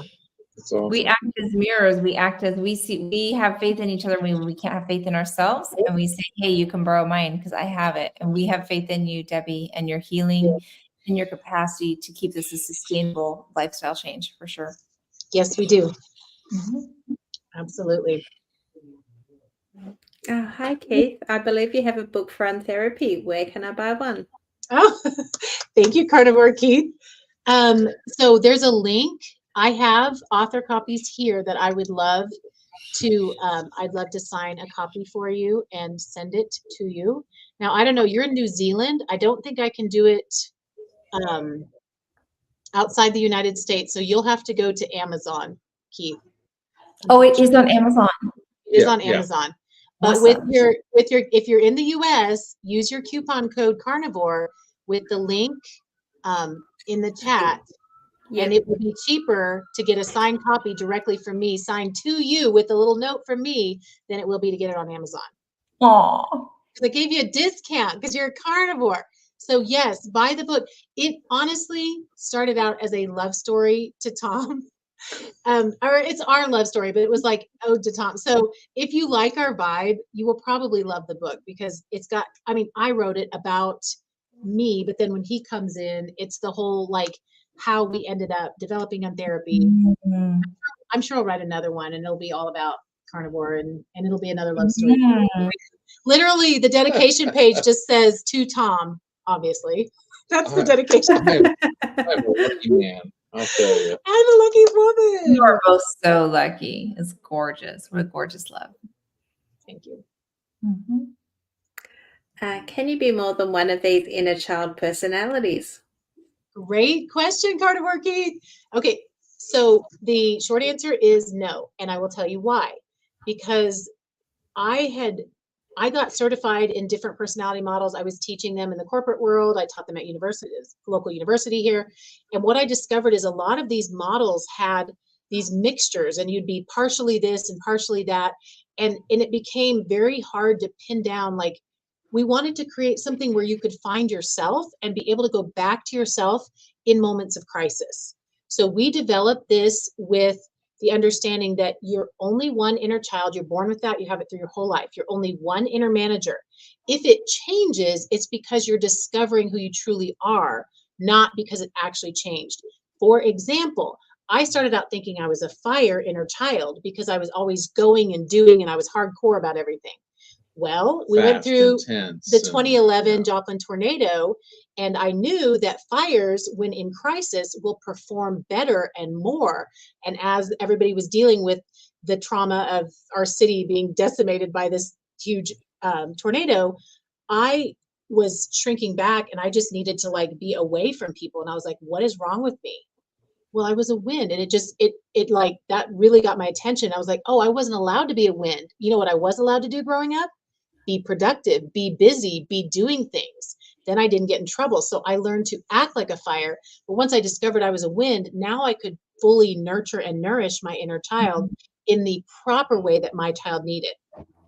Same thing for my manager. I thought I was an obliger because growing up, I had to people please to stay out of trouble. I hated getting spankings. They hurt and they made me feel shameful. So I thought I was an obliger because, yes, I just want to please everyone. May I rub your feet again? May I bring you a second helping of whatever food you want? Oh my goodness. And I wasn't. I was an upholder. I just had those rules locked in. You have to people please to survive. So once I discovered I was an upholder, I was like, screw that. I'm not pleasing anyone anymore. And he was like, well, it kind of, okay. let's, if we're going to get into a little bit of story, I'm going to rub when we first got together, she would rub my feet and my back. And like every night for hours. 2-3 hours. And she'd be. But it was therapy. She was processing, and it was helping me because I was all torn up and sore and tense. Plantar fasciitis. He was going to have to get surgery. He used to have that big long needle go into his heel so that he could get the steroid. Yeah. But anyway, I'd fall asleep and I'm afraid I was going to be in trouble. And she's like, I don't care. Just as long as you let me talk, I'm good to go. Nobody and then she'd get wound up about something, and then she'd grab hard, and I'm like, wake up in pain. But as it time went on, I'm like, you don't have to do this. You don't have to do this. In my head, I'm going, Tom, shut up. What are you You had it made. And I screwed myself. Eventually, so to speak. But I had to be honest. It's like, he's like, are you sure you want to do this? And then, I mean, even to this day, if I rub his feet, well, maybe not so much lately. No. But like even to pretty recently. So carnivore. I think I've got the vibe now. If I'm rubbing his feet, he's like, oh, she must really want to rub my feet. It's grounding for me. What can I say? Yeah.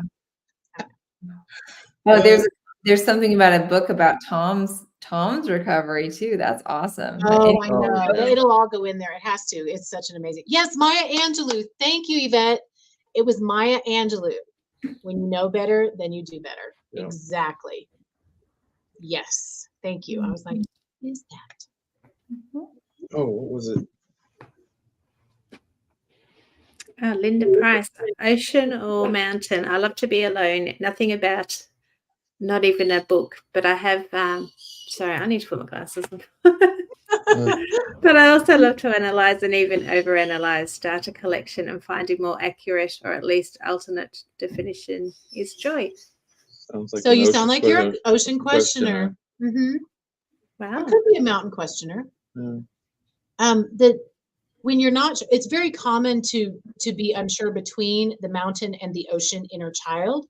The biggest difference to be able to tell is when you are processing something emotional, something important to you, something deep and meaningful, do you need to be left completely alone until you've processed to a point that you feel comfortable sharing?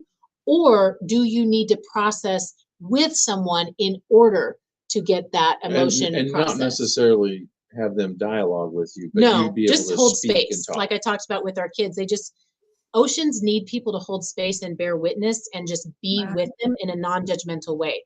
Mountains need to be left alone. And that doesn't mean someone couldn't be adjacent to them, but they can't be noodling in their brain at the same time. The mountain needs to sort of close the shades of their emotional self and do that internally, strictly. That's how you can tell the difference between ocean and mountain. So before we get to Keith there, with the Maya Angelou quote that came up, it made me think about when I was trying to think about earlier, is carnivore means getting younger and more friendly. That was what somebody had posted on there. And I'm like, On one of our videos yeah, I'm recently. like, oh my gosh. It's true. It's true. Anyway, okay, now back to Keith, I guess. Oh, awesome knowledge. Thanks, Anne-Lise and Tom. Yeah, Sorry, I read that welcome. instead of Yeah. You're very welcome. We love sharing it. Debbie, how do I overcome undereating by going by calorie intake? For the first time, I don't eat enough, even with 3 meals per day. I either get full quickly or GI problems, or I can't use much salt. One random thought, buddy of mine's having a little trouble at times with that.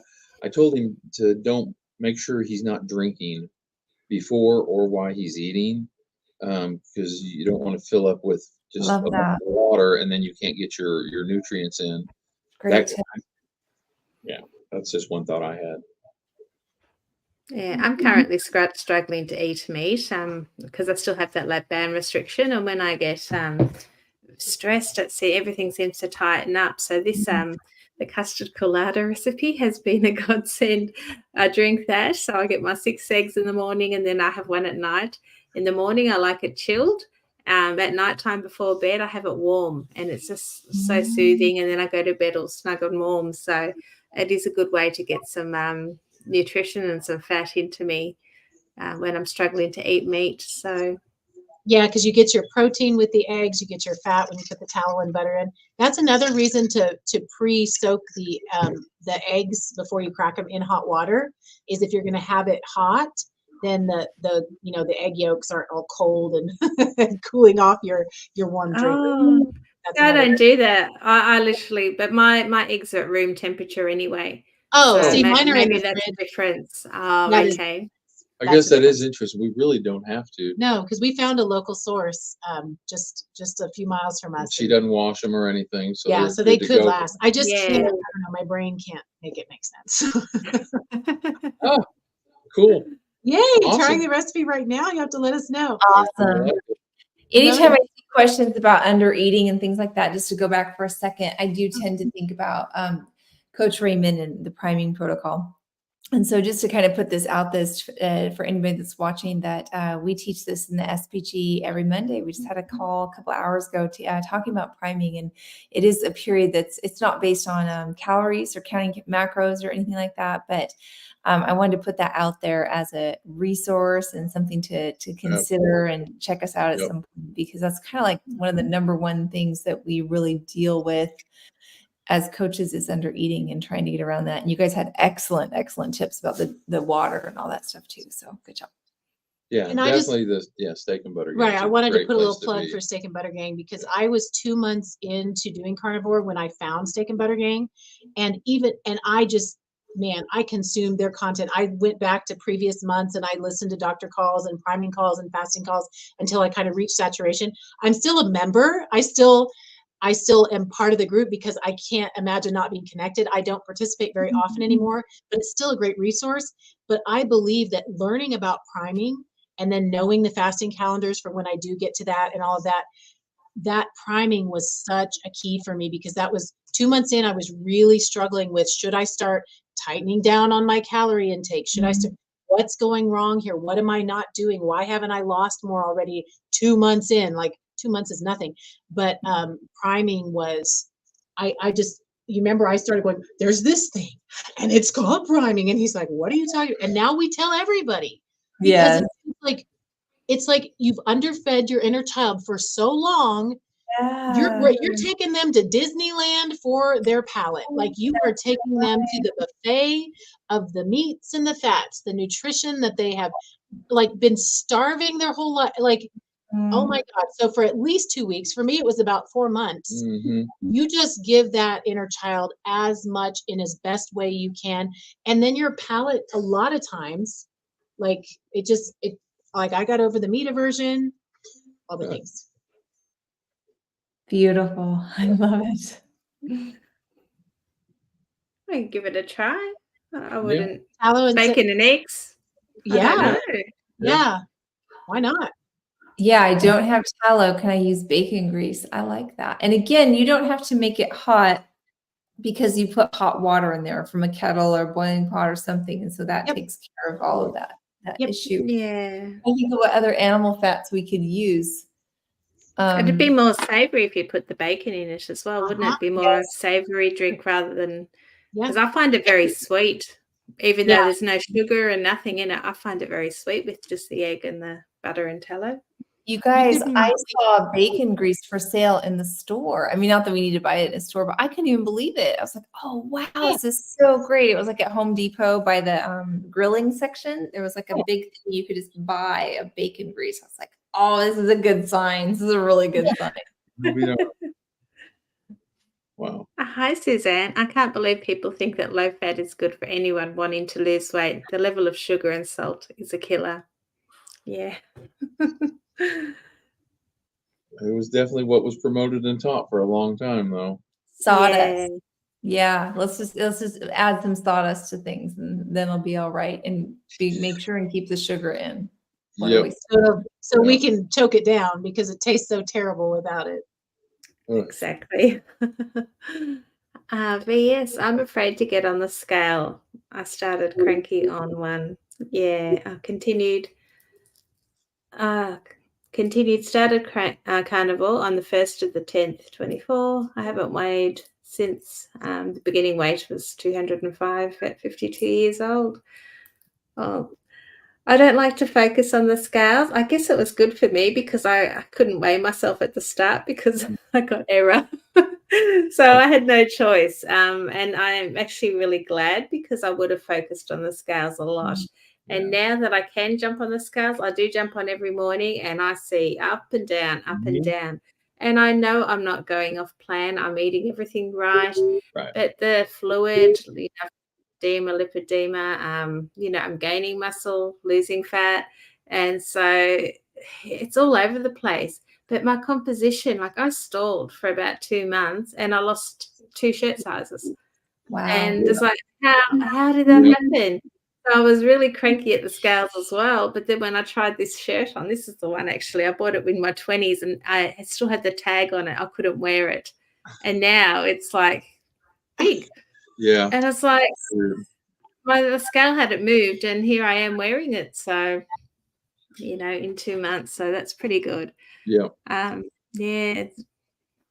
Focus on healing. That's my recommendation.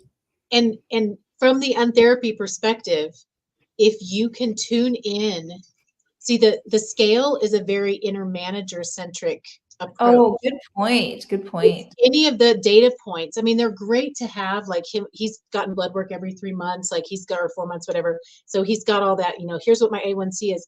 But ultimately in our day-to-day life, what makes our quality of life different is how are we feeling? What is our relationship to our bodies? And so the scale and all these other different metrics can so easily pull us out of our heart center where we should live to be in our bodies. And then we're starting to just look at ourselves as data points, and that's no way to live. When you said that, this song came to my mind. Turn on your heart light. Shine wherever you go. That's great. Oh my God. It's the Untherapy theme song. That's good. I love it. Oh, Oh, yes. Yes, you'll love it. I love it. I'm really enjoying mine. So soothing. It's going to be like the next carnivore trend, like the fatty latte. It's going to be like, Yes. yeah. Why is it called colada, by the way? Colada, because it's cool, because it's cooled off. So it's Cool. COLATTA. And it's the latte, it's kind of like latte, like milk-ish, because it tastes milky, even though there's no milk in it. So I was trying to make it into like pina colada. Or yeah, whatever. no, it's like custard coolada. It's cool. It's like a cold drink. Yeah. When I drink it warm, I still call it a carnivore latte, even though it doesn't have coffee in it. So, but the custard coolada is my claim to fame because apparently I did a thing. So Sarah, this is our niece again.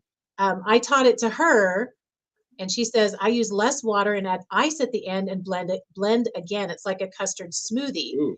And I add a tiny bit of English toffee stevia. She taught us to get the, what's it called, Better Stevia from Natural Grocers, I think is the brand. Yeah. And it doesn't have the funk that most stevias have. So that English toffee stevia I actually have. You can do it as an iced drink.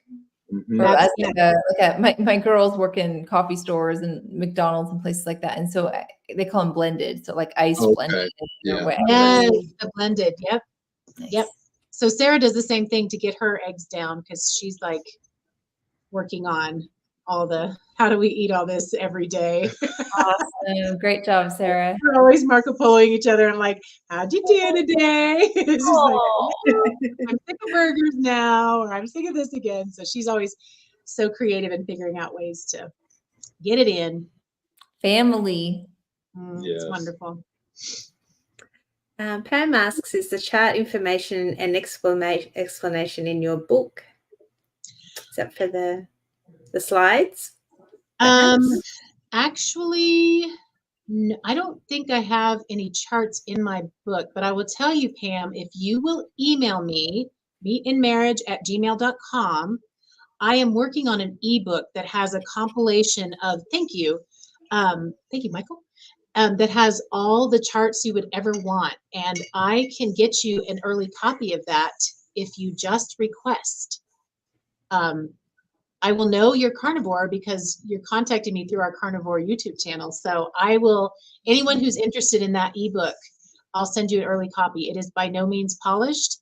I would love to have had it ready for you for this live, but it didn't happen. But I got my book ready and we got that workshop. If you want it. Like if in one of your live, is the live workshop? Yes. Okay. May 13th. It's May 13th at 7 p.m. Central. And yeah, we're going to talk about all of this for marriage in particular. Wow. And will your little graphics and charts and things like that be involved in the workshop? Yep, absolutely. Maybe by then I'll have the ebook ready. Maybe. Oh my gosh, that's so exciting. We'll try to have that. Yes. I save my egg whites and mix in 2 whole eggs with 4 whites and scramble them well. It works for my protein. Awesome. That's a good idea. Because when they're cooked, they're fine. They're perfectly healthy, and they do have Right. Yeah. But when they're raw, it leaches biotin. And Right. that's what you're saying. That Dr. E talked about that in her book. Yep. Cool.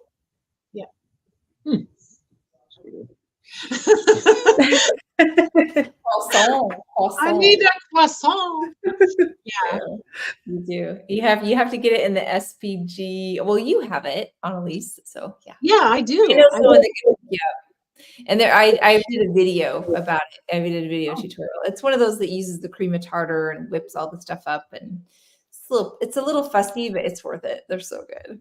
Okay. All right, Sarah. You've got some croissants in your future. Hi, Keith. Tom, have you found that emotions can come up more often as a carnivore? I mean, I'm more present in myself because I'm more clear-headed. So I'd say that for me, I'm very emotional anyway. As far as like, I'm very okay with touchy-feely. I can cry easy, whatever, with movies and blah blah blah. But as far as since I've started carnivore, as it's progressed, yeah, I'm definitely more, I don't know, expressive. I mean, even with her, hey, cutie, this and that, whatever. Just, I would say even go along with the testosterone. I mean, I don't know. I would say there's just more maybe emotional grit in a way, and I don't know if that's the right way to say it, but yeah, in probably in more on the aggressive side as far as let's go get it, and also on the touchy-feely side. So I think it just balances your emotions. It puts it where they're supposed to be, male or female. I It think sounds expansive. It sounds like your emotional range has expanded. That's what it is. That's yep. That's good. That is Yep, what it is. Yeah, definitely. And as his wife, I can attest to that. Like, I feel like there was a bit of emotional constipation before. There were just some emotions you didn't really let yourself feel. Right.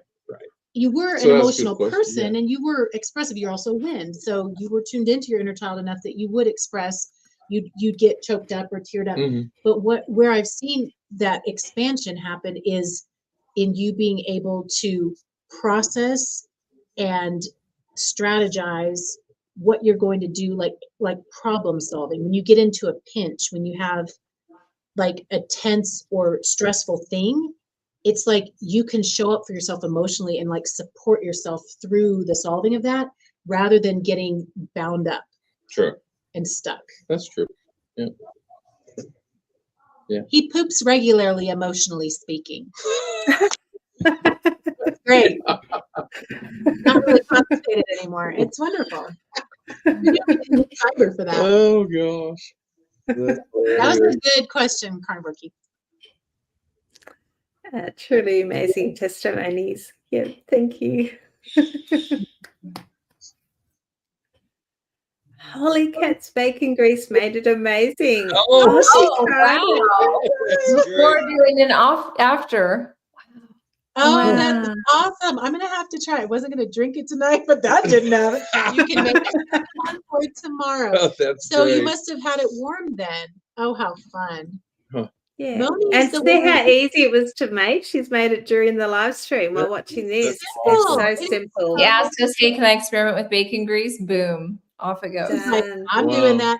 Huh. Moni is also in the Meat Sisters group, and I did a bounce about, I call it bounce dancing.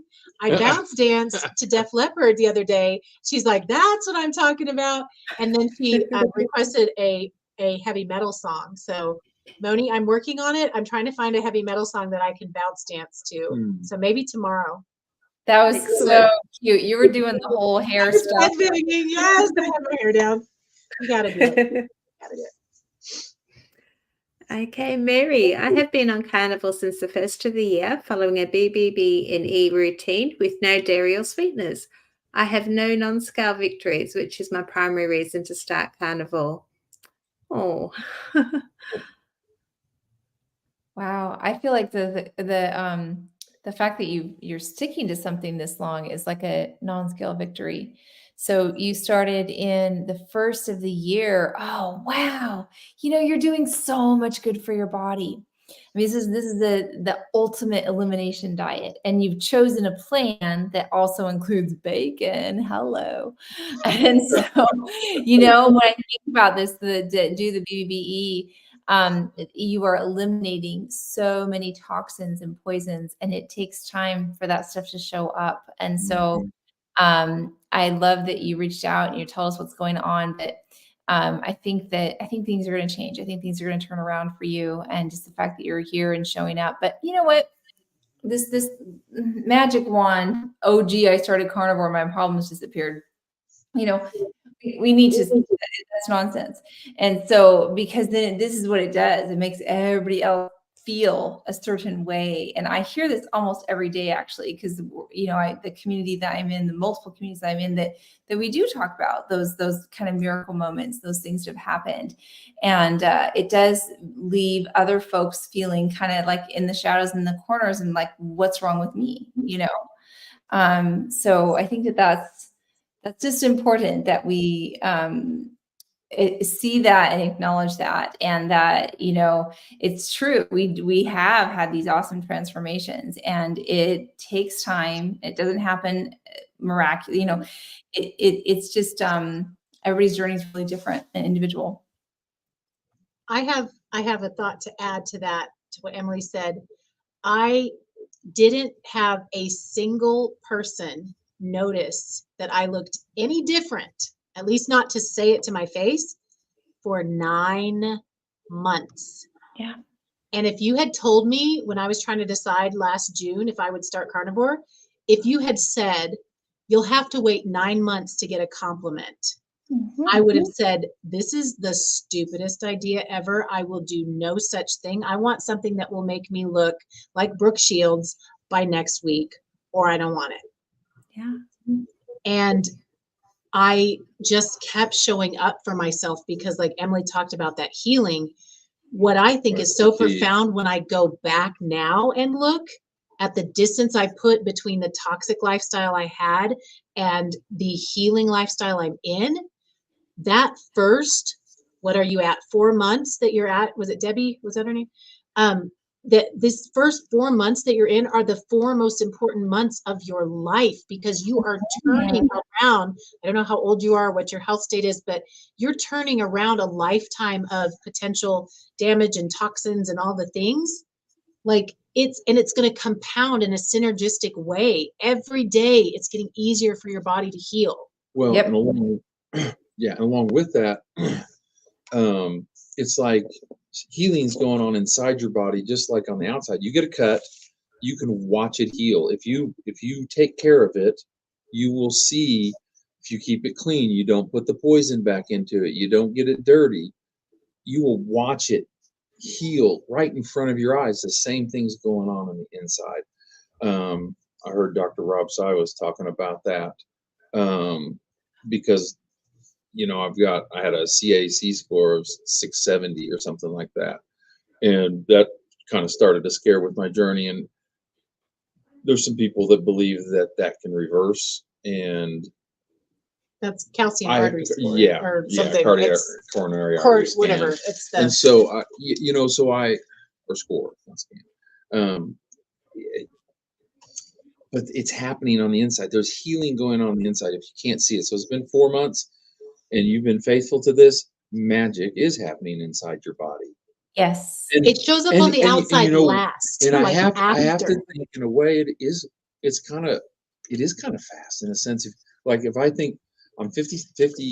I was like, oh, so 57, and to think what has changed in my body by the evidence of blood work and so many other external things, physical appearance. Well, but I'm just getting at with the metabolic stuff. Oh, right.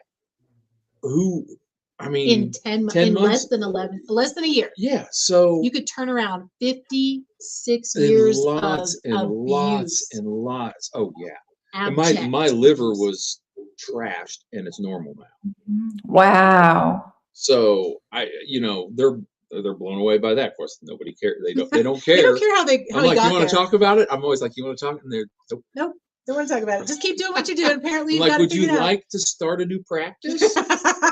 We could talk. I could counsel you a little bit, just guide you to the right direction. Then you can get on your own and do your thing. Help people. Oh my God. I don't know. Yeah. I love that. I love what you're talking about, the things that we can't see that are just silently at work and healing underneath the surface. And I 1000% believe that that's happening for this person. Yeah. Yeah. Mm-hmm. And the making progress that Missy's talking about, 2 steps forward, 1 step back. Like right now, I have seborrheic dermatitis. I have an outbreak. It started on this side of my nose, and now it's more so on this side of my nose. 10 years ago, I got a severe outbreak that covered my whole face for like 16 months. I couldn't wear contacts. I couldn't wear makeup. I forgot about that. It was terrible. And my face, you want your face is like how you present to the world. And I was kind of fond of mine apparently, but I had this like nasty red, itchy, couldn't, and they just say, put cortisone cream on it. There's no cure. It's whatever. It's an autoimmune thing. I guess it looked like poison ivy. It did. It looked like I had poison ivy for like over a year, and it's coming out, but it's manageable. I can tell it's not spreading. It's not free. It's just, I'm at a level. I've never been so happy to see an old thing come back up. I knew it had just gone into remission. I knew I had never healed anything, but it's coming out like it's healing permanently. I know that's what's happening. So I'm just chill. I'm letting it do its thing, and I'm, 10 months in, I just know how these things heal in layers. So the fact that my body is able to heal that right now is such a good sign that we're dealing with a thing that came to a head 10 years ago, and now it's fully resolving itself. I couldn't be happier to have these red patches on my face. Mm-hmm. Yeah, even when we hit plateaus, there's so much going on behind the scenes. Mm-hmm. See, yeah, amazing. Keith says, I feel my bone structure in my body a lot more now. Are either of you feeling this, and does it freak you out like it does me? Yes. Yeah. Yes. So Keith, I was laying on my back last night and I put my hands on my chest. I don't know. I think I was just rubbing because I was sore. I'm like, I can put my hands up underneath my ribs. I can do it.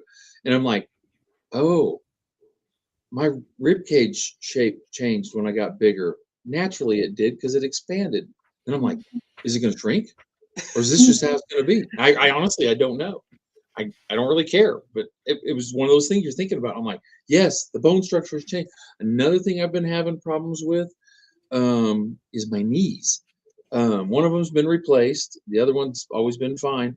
But if I lay a certain way, they both like hurt. And I know it's because of all the walking with work I do and all the motion I'm in that I'm able to do. So I'm having some issues in the joint, which I don't know why. I guess it's still all around that knee that's been replaced, but they've been hurting. And so I think it's because I'm moving differently. Like I'm more upright. I'm not getting pulled, or like not trying to lean back with my gut sticking out to hold myself up. So everything, the motion's changing. So yeah, it is. It's really weird. That's definitely some of the stuff that's been going on. That's like, what is happening? And it's good. I was rubbing his back. Oh, shoulder blades. Scott saying shoulder blades for me. I was rubbing his back last night, and I was like, I can feel your shoulder blades. They're like so there. They're like he's a bony mofo now. Like it's so weird. Like he used to just be like this very heavily padded group, and now he's like everything's just more pliable, and he's got these really big shoulder blades just protruding, if I do say. You bet, Keith. No, it's good. It's good. It's good for me to hear it too, because I was thinking last time, like, this is weird. Oh, he picked up a shirt. I had our t-shirts off from the laundry laid out so they wouldn't wrinkle before I had a chance to fold them. And they're from the paint store, so they all look the same. They all look the same. We all wear the same, yeah. Right? They were like this color. So he threw one on, and he goes, why is this so tight?" And I said, "Tom, that's my shirt."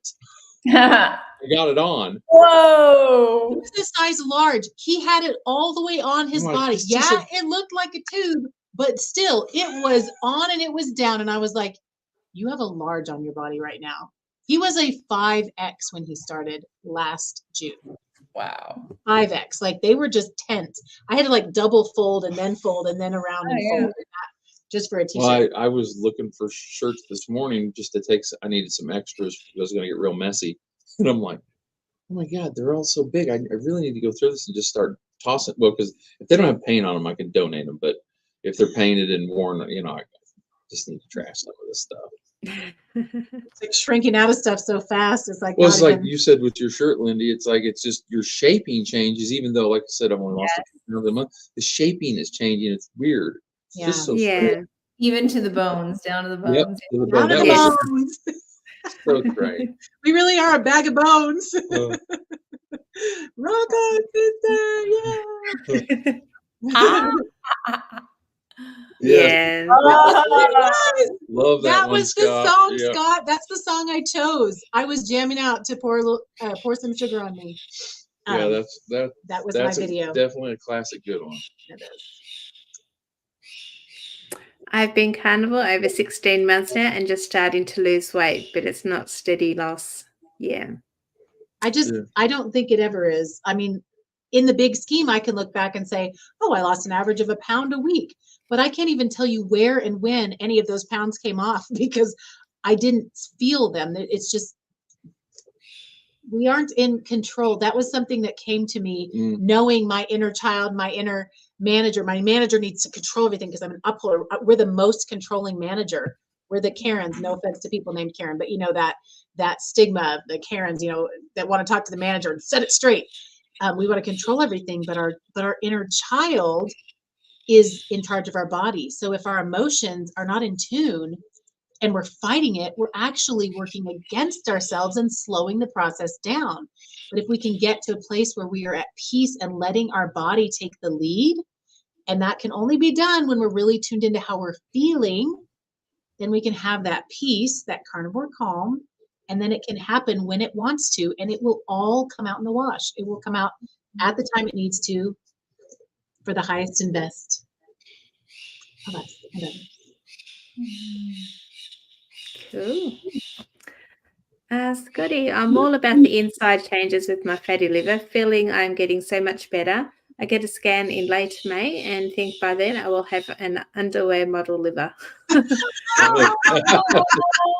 That's awesome. Yeah, they said I was like at stage 2 something, thinking liver failure, because was it the ALT and the AST, they were over 100 or right around there, or somewhere around there, but now they're like, Completely normal. yeah, but that was from fatty and the alcohol. So It was both. alcohol and non-alcohol. It was donuts and tequila. Yeah. Lots of both. No more. Okay, Anne-Lise, I've been watching your videos with you jumping and dancing on the rebounder. I just got mine, just got it put together, and we'll be starting tomorrow. What advice would you give to a morbidly obese older woman? I mean, I would say you start slow, you start gentle.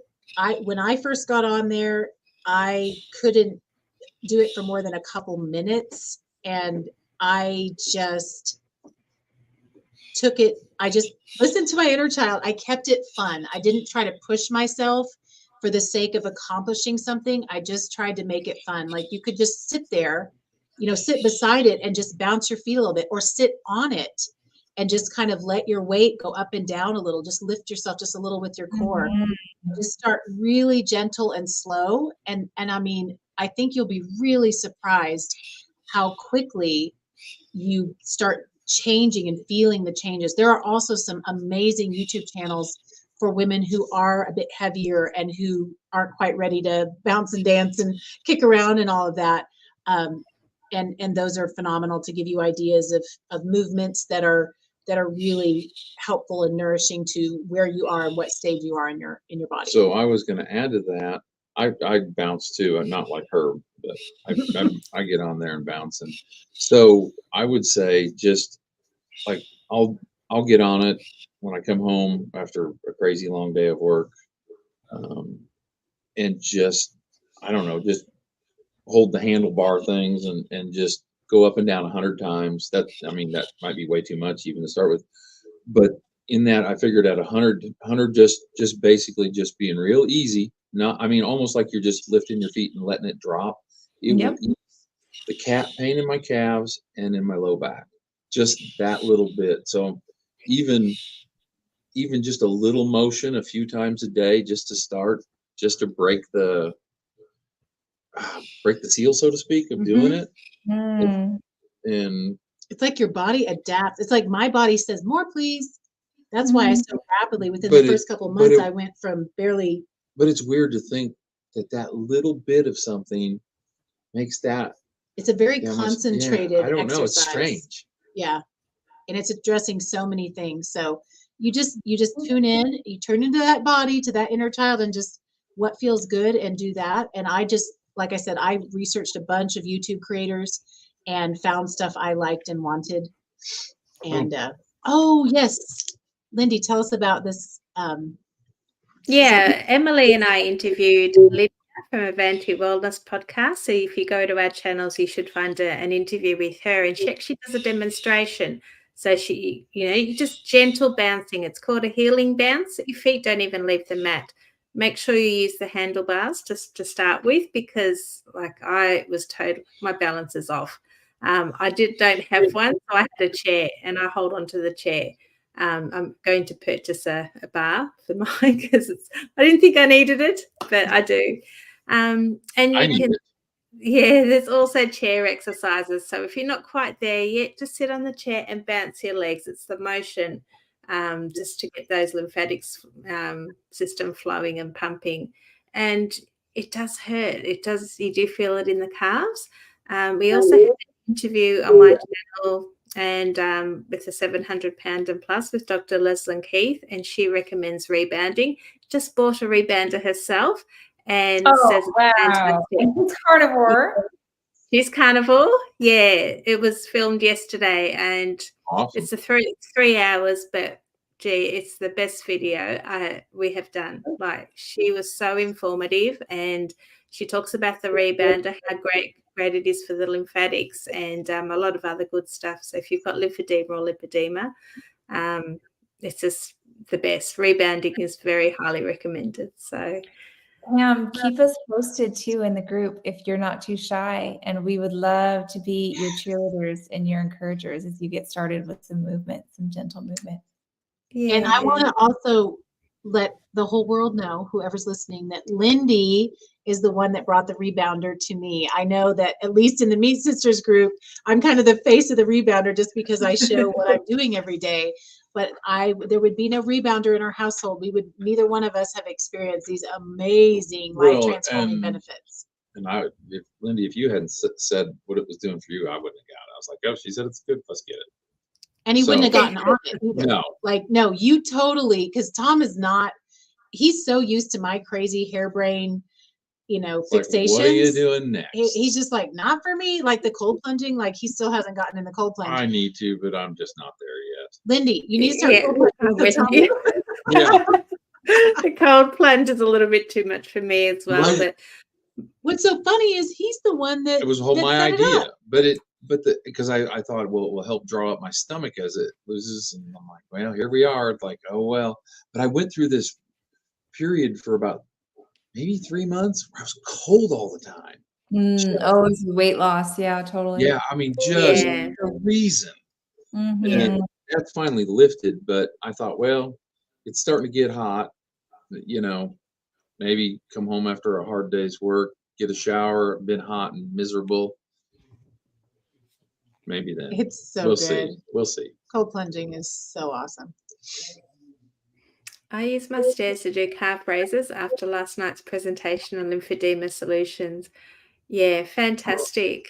It's just that motion, just if you sit there just rotating your ankles and just doing little movements, it all helps. If you don't have the rebounder or a vibration plate, just keep that movement happening. So You can do it. They call it. It's a certain kind of push up that you can do with, just where you're sitting. Like with this whole time we were recording, I should have been doing it. Like little right while you're in your chair, something like that. Dr. Berry has a video on that. Isn't it the Solaris muscle or something like that? Yeah, it's great for your blood sugar health. It totally helps to, soak up all the extra glucose happening and all that stuff. Yeah, so it's the same kind of principle on the rebounder or on a vibration plate. It all works the same way. Interesting. Oh, I've really enjoyed the live stream tonight. Learned a lot. Thanks, Tom and Anne-Lise. Yes, like, share, subscribe to all their channels. Thank you, Keith. I started a rebounder in the 80s in my 20s. I used to jog on it for 45 minutes listening to Tears for Fears album. Always kept me fit and happy. I think we need to create an 80s Spotify list for our Meat Sisters, and so we can all bounce to that. What do you reckon? Oh, I'm on it. Yeah, let's all right. We'll do that. I'll start one up and I'll link it to the group, and we can all add our tunes. Add them. Yes, make it a group effort. Yeah. Collaboration. Love it. I've already got them. Has any one of you known have cirrhosis of liver and had any results from carnivore? Is that from alcohol cirrhosis? Yes. Yeah. I don't know. I don't know anybody personally, but I know, I consumed a crazy amount of tequila, crazy amount. And so for years, and it was starting to, I think it was maybe 6-7 years ago, I started getting some elevations on the liver. I'm like, well, I had a few drinks before I went to the doctor, whatever, that's probably what it is. And as time went on, it was increasing, and then it was starting to, the arc on the graph was starting to like go up. And, I know it was from the fatty, but it was also the alcohol. Who knows what was more, because both were terrible. So, but my numbers are like phenomenal. Like, I don't know, they're 20s, 30s, I don't know, on the AST and ALT. So I can't say from cirrhosis, but I can say from when they were like, we need to do an ultrasound. We need to start checking this out. This is critical. You got problems. Mm-hmm. That's reversed. Yeah. And that took about 6 months. Mm-hmm. which I think is super fast, and they can't see what's going on. So, sometimes the only way to measure that is by getting the blood work. So. Cool. Well, I think that's it. So do you just want to tell everybody where we can find you? So Meat and Marriage. Yep. Yes, Meat and Marriage, of course, our YouTube channel, and you can contact us on email. To find, I think probably the best way to find stuff about Untherapy is you can always contact us through Meat and Marriage, because that will get to me. And then, like I said, I'll send you the stuff if you want. Yeah, you can sign up for the workshop. You can order the book, and that'll have a bunch more information and stuff in it. And that's probably the best way. Thank you for this opportunity. Yeah, It was appreciate it. fun and Enjoy it. amazing to Enjoy it. connect. Yeah. So lovely. Good Y'all talk. are amazing. This was such an uplifting time. Can't wait to meet you all in Texas. Yeah. coming up. Yes. Very soon. Yeah. Very soon. Times. I know. Lovely. Thank you everyone for tuning in, and we'll see you next week. All right. Thank Okay. you. Y'all. Thanks, guys.